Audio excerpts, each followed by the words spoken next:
ಕಣ್ಣು ಅಂತಾರೆ. ಸಂಸಾರ ನಿರ್ವಹಣೆಯಲ್ಲಿ ಹೆಣ್ಣಿನ ಪಾತ್ರ ಮಹತ್ವವಾದದ್ದು.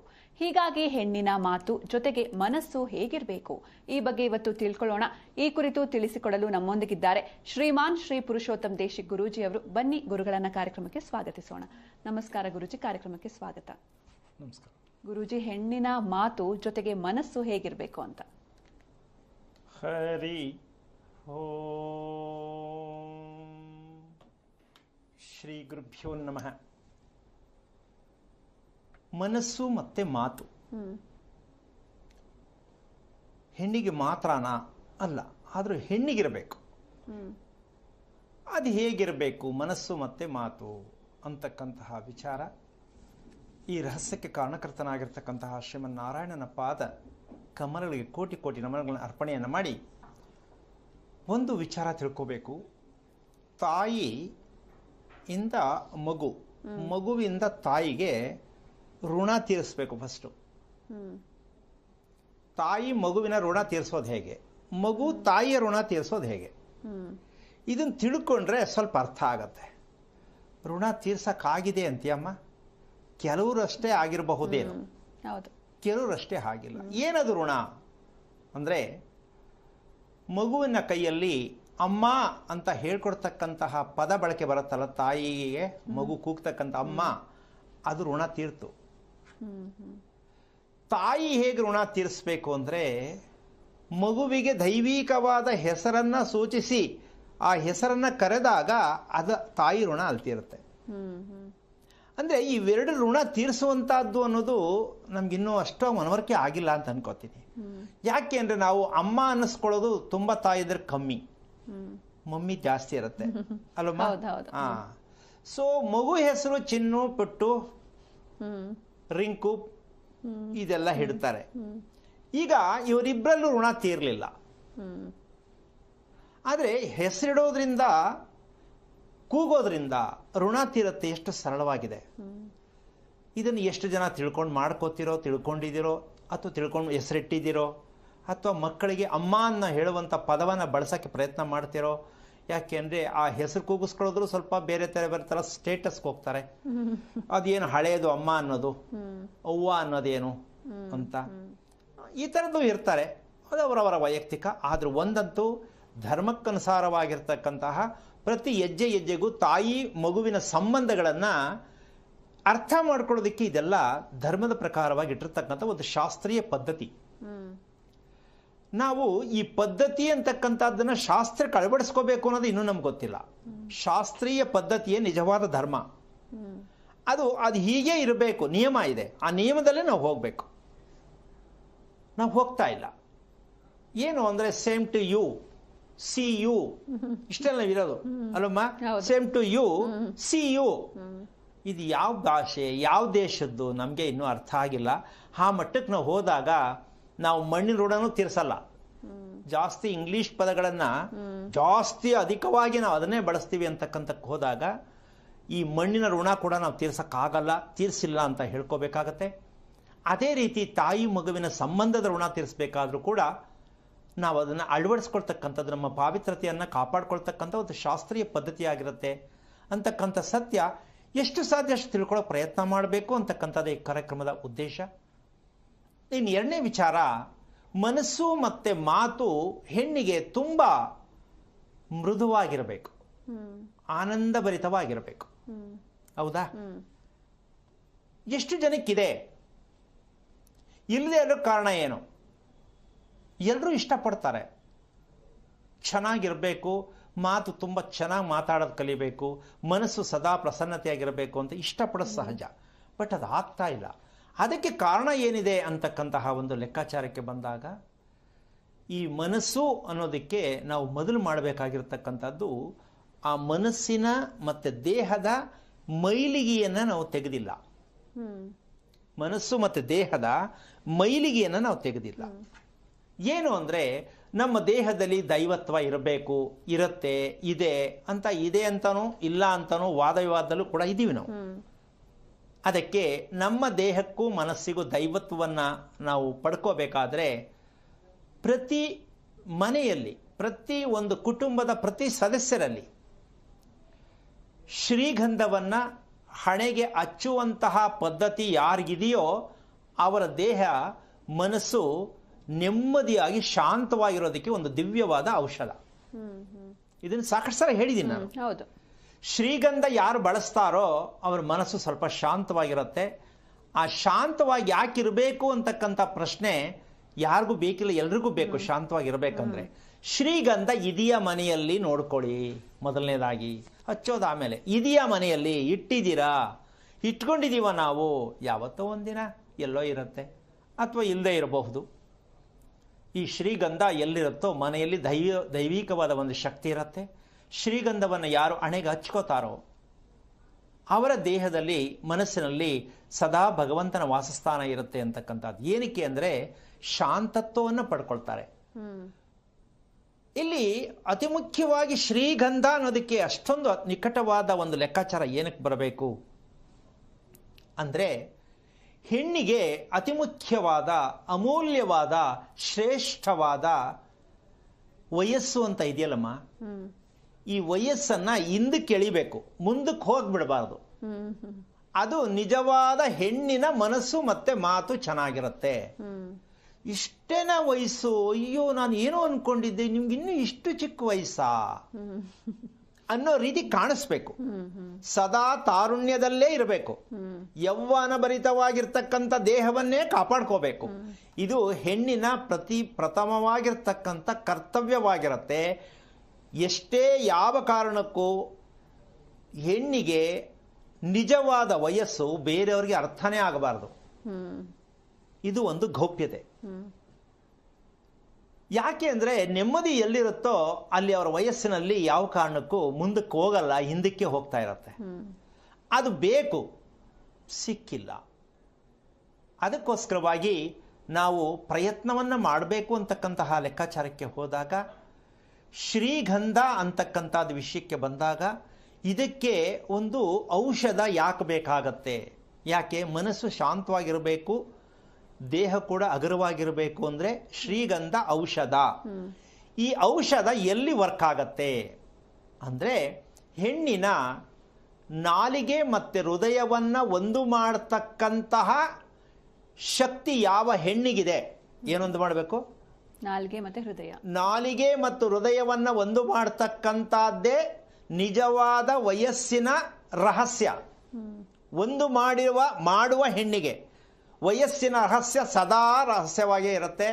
ಒರಿಜಿನಲ್ ವಯಸ್ಸು ಗೊತ್ತೇ ಆಗೋದಿಲ್ಲ. ನಾಲ್ಗೆಗೂ ಹೃದಯಕ್ಕೂ ಯಾಕೆ ಸಂಬಂಧ ಮಾಡಬೇಕು ಪ್ರಶ್ನೆ, ಹೌದಲ್ಲ? ಹೆಣ್ಣಿಗೆ ಅಂದ ಚಂದ ಬೇಗ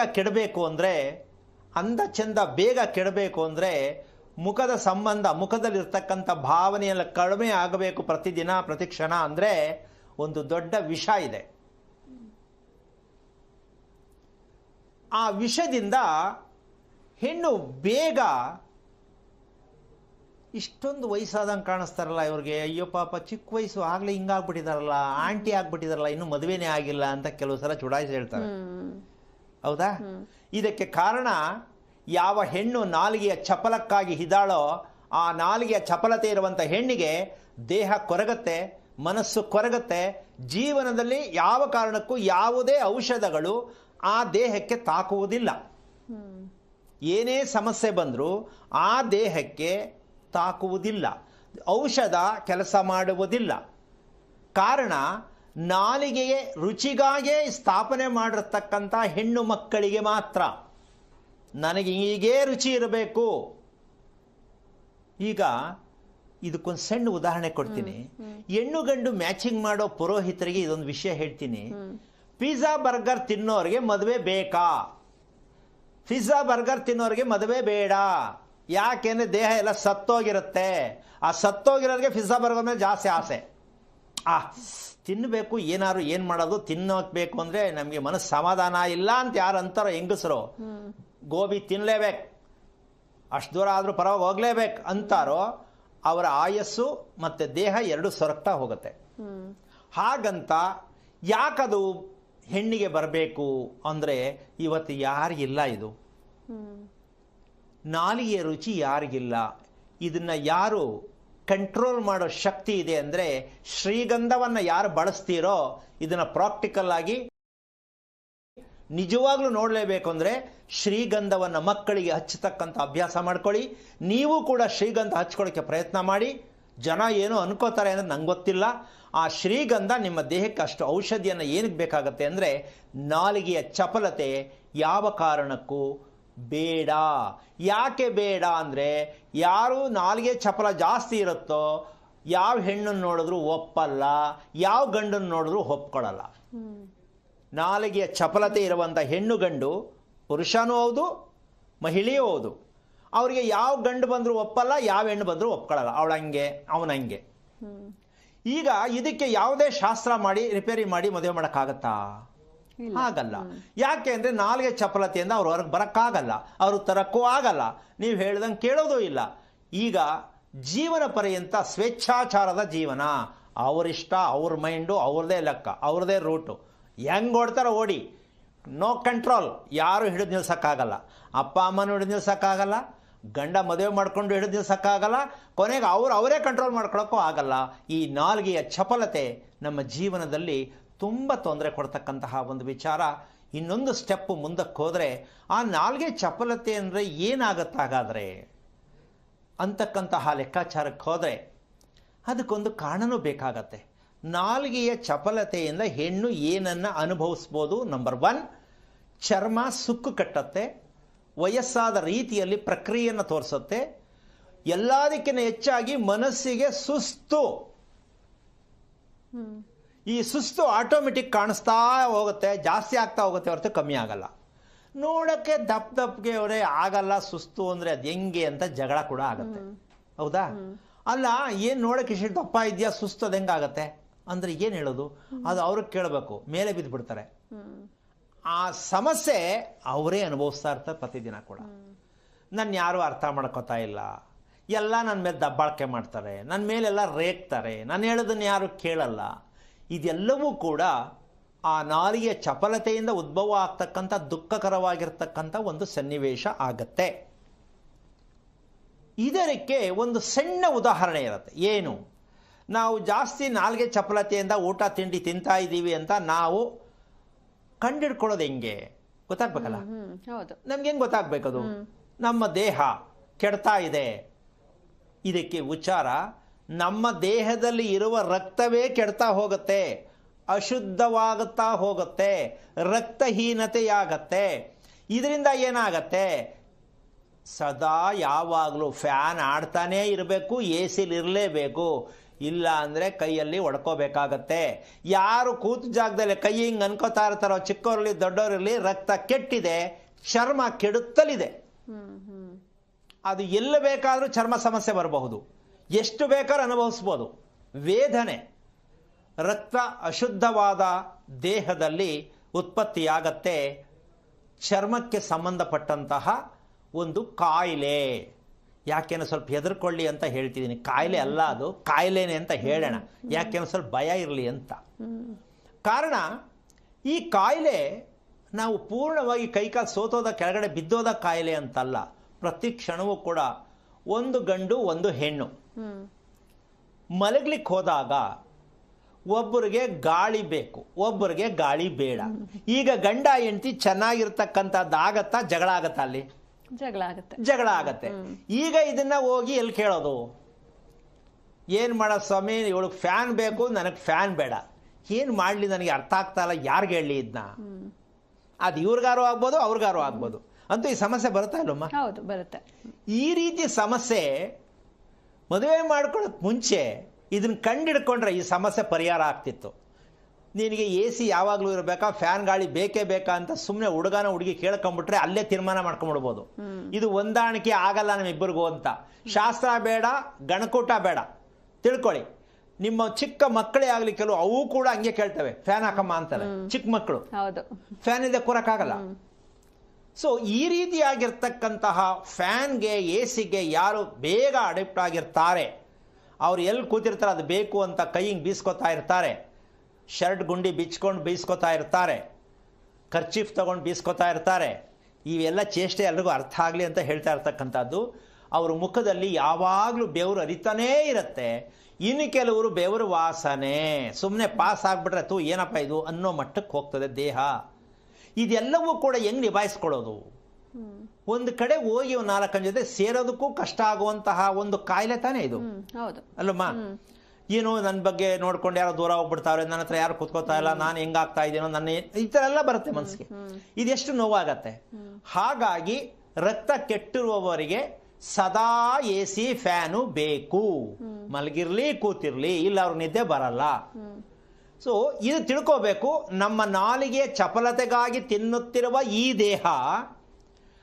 ದೇಹದಲ್ಲಿ ಉಲ್ಬಣವಾಗುತ್ತಿರುವ ರೋಗಕ್ಕೆ ನಾವು ಸದಾ ರೆಡಿ ಇದ್ದೀವಿ. ಈಗ ಆಲ್ರೆಡಿ ಉಲ್ಬಣ ಆಗ್ತಾ ಇದೆ, ಮುಂದೇನೂ ಆಗತ್ತೆ. ನಾವು ನಾಲ್ಗೆ ಚಪಲಕ್ಕಲ್ಲದೆ ನಾವು ಊಟ ಮಾಡಲ್ಲ. ನಮ್ಗೆ ಚಪಲತೆ ಚೆನ್ನಾಗಿ ರುಚಿ ಬೇಕು. ಇದು ಅನುಭವಿಸ್ತಾ ಇರತಕ್ಕಂತಹ ಒಂದು ಲೆಕ್ಕಾಚಾರಕ್ಕೆ ನೀವೇ ಸ್ವಲ್ಪ ಯೋಚನೆ ಮಾಡಿ. ಎಷ್ಟರ ಮಟ್ಟಕ್ಕೆ ನಮ್ಮ ಜೀವನ, ನಮ್ಮ ದೇಹ, ನಮ್ಮ ಮನಸ್ಸು ಹಾಳಾಗತ್ತೆ. ಆಗ ಒಳ್ಳೆ ಮಾತು ಬರುತ್ತಾ? ಇಷ್ಟು ಸಮಸ್ಯೆ ಇದ್ದಾಗ ಒಳ್ಳೆ ರೀತಿ ನಡ್ಕೊಳಕ್ಕಾಗತ್ತಾ? ಮನಸ್ಸು ಶಾಂತವಾಗಿರಕ್ಕಾಗತ್ತಾ? ಏನಮ್ಮ? ಆಗಲ್ಲ. ನಮ್ಮ ದೇಹದಲ್ಲೇ ಉತ್ಪತ್ತಿ ಆಗ್ತಕ್ಕಂಥದ್ದು ಇದು ದೇವರ ಕೊಟ್ಟಿದ್ದಲ್ಲ, ಯಾವುದೋ ಜನ್ಮದ ಕರ್ಮ ಅಲ್ಲ, ಅಥವಾ ಯಾವುದೋ ಗ್ರಹ ದೋಷ ಅಲ್ಲ. ಇದು ನಾವೇ ನಮ್ಮ ನಾಲಿಗೆ ರುಚಿ ಇಷ್ಟೆಲ್ಲ ನಮ್ಮನ್ನು ಹಾಳು ಮಾಡುತ್ತೆ ಅನ್ನೋದೇ. ಆದರೆ ಇದು ಎಲ್ರಿಗೂ ಯಾಕೆ ಬರಬಾರ್ದು?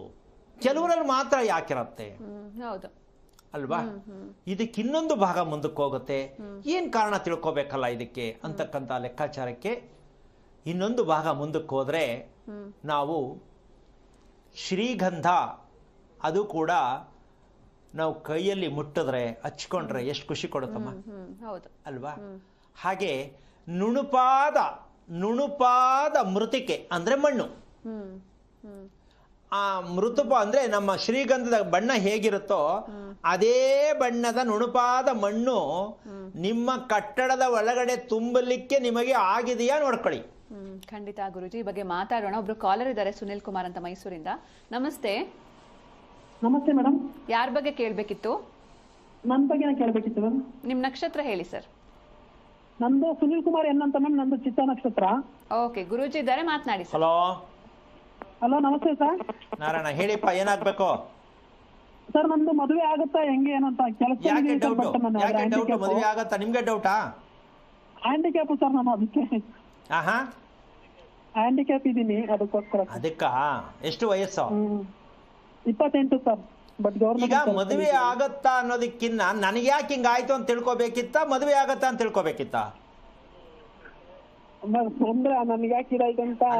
ಅಲ್ಲಪ್ಪ, ಒಂದ್ ನಿಮಿಷ ಕೇಳಿಸ್ಕೊ. ಈಗ ನನ್ನ ದೇಹ ಈ ರೀತಿ ಆಗಲಿಕ್ಕೆ ಕಾರಣ ಏನು ಅಂತ ತಿಳ್ಕೊಳ್ಳೋದು ಮುಖ್ಯನಾ, ಮದುವೆ ಆಗುತ್ತಾ ಇಲ್ಲ ಅಂತ ತಿಳ್ಕೊಳ್ಳೋದು ಮುಖ್ಯನಾ? ಯಾಕಾಯ್ತು ಅಂತ ತಿಳ್ಕೊಳ್ಳೋದು ಮುಖ್ಯ. ಅದನ್ನ ತಿಳ್ಕೊಳ್ಳದೆ ನೀನು ಮದುವೆ ಕೊಂಡೋಗಿದ್ಯಲ್ಲ ಅಣ್ಣ. ಕಣ್ಣಿಲ್ದೇ ಇರೋರ್ಗು ಇಬ್ಬಿಬ್ರು ಹೆಂಡ್ತಿ ಮಾಡ್ಕೊತಾರೆ. ಕಣ್ಣು ಎರಡೂ ಇರಲ್ಲ, 2 ಕಡೆ ಹೆಂಡ್ತಿ ಇಟ್ಕೊಂಡಿರ್ತಾರೆ, ಗೊತ್ತಾ? ನೀನ್ ನೋಡಿದ್ಯಾ? ಕಣ್ಣಿಲ್ದೇ ಇರೋರು 2 ಮದುವೆ ಮಾಡ್ಕೊಂಡಿರ್ತಾರೆ, ನೋಡಿದ್ಯಾ ಅಂದೆ. ಮತ್ತೆ ಹಂಗಿದ ಮೇಲೆ ಯಾಕೆ ಮದುವೆ ಆಗಲ್ಲ? ಇದು ಒಳ್ಳೆ ಕತೆ ಅಲ್ಲ. ದೇಹದಲ್ಲಿ ಯಾವುದೇ ಭಾಗ ಇಲ್ಲ ಅಂತಕ್ಕಂಥ ಲೆಕ್ಕಾಚಾರಕ್ಕೆ ಅದಕ್ಕೊಂದು ಭಗವಂತ ಒಂದು ಇಟ್ಟಿರ್ತಾನೆ. ಅದೆಲ್ಲ ನೀನು ಯೋಚನೆ ಮಾಡೋದು, ನಾನು ಯಾಕೆ ಅನುಭವಿಸ್ಬೇಕು ಈ ತರ, ನನಗೆ ಯಾಕೆ ಇದು ಆಗಬೇಕಿತ್ತು, ಬೇರೆಯವ್ರ ತರ ನನಗೆ ಯಾಕೆ ಎಲ್ಲವೂ ಸರಿ ಇಲ್ಲ, ಇದು ನಿನ್ ಪ್ರಶ್ನೆ ಆಗಿಲ್ವಾ? ಯಾವಾಗ್ಲೂ ನಿನ್ ಮನ್ಸಲ್ಲಿ ಬಂದಿಲ್ವಾ? ನಾ ಕೇಳ್ಕೊಂಡಿದೀನಿ ಸರ್ ಸುಮಾರು ಸರಿ. ಯಾರನ್ನ ಕೇಳಿದ್ಯಾ? ನನಗ್ ನಾನೇ ಪ್ರಶ್ನೆ ಹಾಕೊಂಡಿದೀನಿ ಸುಮಾರು ಸರಿ. ಇದು ಯಾಕೆ ದೇವ್ರ ಈ ತರ ಮಾಡ್ದೆ ನಾನು? ದೇವ್ರು ಮಾಡ್ದೆ ಅಂತಾನಾ? ಓಕೆ, ನಿಮ್ ತಂದೆ ಏನ್ ಮಾಡ್ತಾರೆ? ಕೃಷಿ ಸರ್. ಓಕೆ, ನಿಮ್ಮ ತಂದೆ ಪ್ರತಿದಿನ ಸ್ನಾನ ಮಾಡೋ ಅಭ್ಯಾಸ ಇದೆಯಾ? ಅಂದ್ರೆ ನಾವು ಪ್ರತಿ ಭಾನುವಾರ, ನಮ್ಮ ಮನೆದೇವರು ಭಾನುವಾರ ಸರ್, ಹಳ್ಳಿಕೇಶ್ವರ ಅಂತ, ಪ್ರತಿ ವಾರ ಮತ್ತೆ ಮಂಗಳವಾರ ಗುರುವಾರ ಎಲ್ಲ ಸ್ನಾನ ಮಾಡ್ಕೊಂಡು ದೀಪ ಹಚ್ತೀವಿ ಸರ್. ಈ ಮಿಕ್ಕ ದಿನ ಇಲ್ಲ? ಮಿಕ್ಕ ದಿನ ಅಮ್ಮ ಮಾಡ್ತಾರೆ ಕಾಮನ್ ಆಗಿ. ಈಗ ಗೊತ್ತಾಯ್ತಾ ನಿನ್ಗೆ? ಹಾ ಸರ್. ನೀವೇ ಗುರುತಿಸ್ಕೊಂಡಿರೋದು ನಮ್ಮ ಮಂದೇವ್ರು ಮಾತ್ರ ಮಾಡ್ಬೇಕು, ಮಿಕ್ಕ ದೇವರೆಲ್ಲ ಬೇಡ. ಸ್ನಾನ ಮಾಡಕ್ಕೂ ವಾರ ನೋಡ್ಕೊಂಡು ಸ್ನಾನ ಮಾಡಿದ್ರೆ ನೀವು ಎಷ್ಟರ ಮಟ್ಟಕ್ಕೆ ನಿಮ್ಮ ಕುಟುಂಬ, ನೀನು ಒಬ್ಬನೇ ಅಲ್ಲ, ಇಡೀ ನಿಮ್ಮ ಕುಟುಂಬ ಹೆಂಗಿರುತ್ತೆ ಅಂದ್ರೆ ಮಾರ್ಕೆಟ್ಗೆ ಹೋಗಿ ನಿಂತ್ಕೊಂಡಂಗಿರುತ್ತೆ. ಕಾರಣ, ಮನೇಲಿರ್ತಕ್ಕಂಥ 3 ಜನ ಇದ್ರೂ ಕೂಡ 3 ದಿಕ್ಕಲ್ಲಿ ಇರಬೇಕಾಗತ್ತೆ, ಒಂದು ಕಡೆ ಕೂರಕ್ಕಾಗಲ್ಲ. ಅವ್ರದೇ ಒಂಥರ ಟೇಸ್ಟು, ಇವ್ರದೇ ಒಂಥರ ಟೇಸ್ಟು, ಅವ್ರದೇ ಒಂದು ಕ್ವಾಲಿಟಿ, ಇವ್ರದೇ ಒಂದು ಕ್ವಾಲಿಟಿ. ಮನೇಲಿ ಇರೋರೆಲ್ಲ ಒಬ್ಬೊಬ್ರು ಒಂದೊಂದು ಕ್ವಾಲಿಟಿ. ಯಾಕೆ ನಮ್ಮ ಮನೆ ಹಿಂಗೆ ಅಂತ ಕುತ್ಕೊಂಡು ನೋಡ್ಕೋಬೇಕು. ಹಾ ಸರ್. ಹೌದ್ ತಾನೆ? ಹೌದೌದು. ಇದನ್ನು ಫಸ್ಟ್ ತಿಳ್ಕೋಬೇಕು ಅಂದರೆ ನಿಮ್ಮ ಮನೆ ಎಷ್ಟು ವರ್ಷದ್ದು? ನಮ್ಮ ಮನೆ ನಾವು ಹುಟ್ಟಾಗಿನಿಂದನೇ ಇದೆ ಮನೆ ಸರ್. ಓಕೆ, ನಿಮ್ಮ ಮನೇಲಿ ನಾಯಿ ಸಾಕಿದ್ದೀರಾ? ಇಲ್ಲ ಸರ್. ಬೇರೆ ನಾಯಿ ಬರುತ್ತಾ?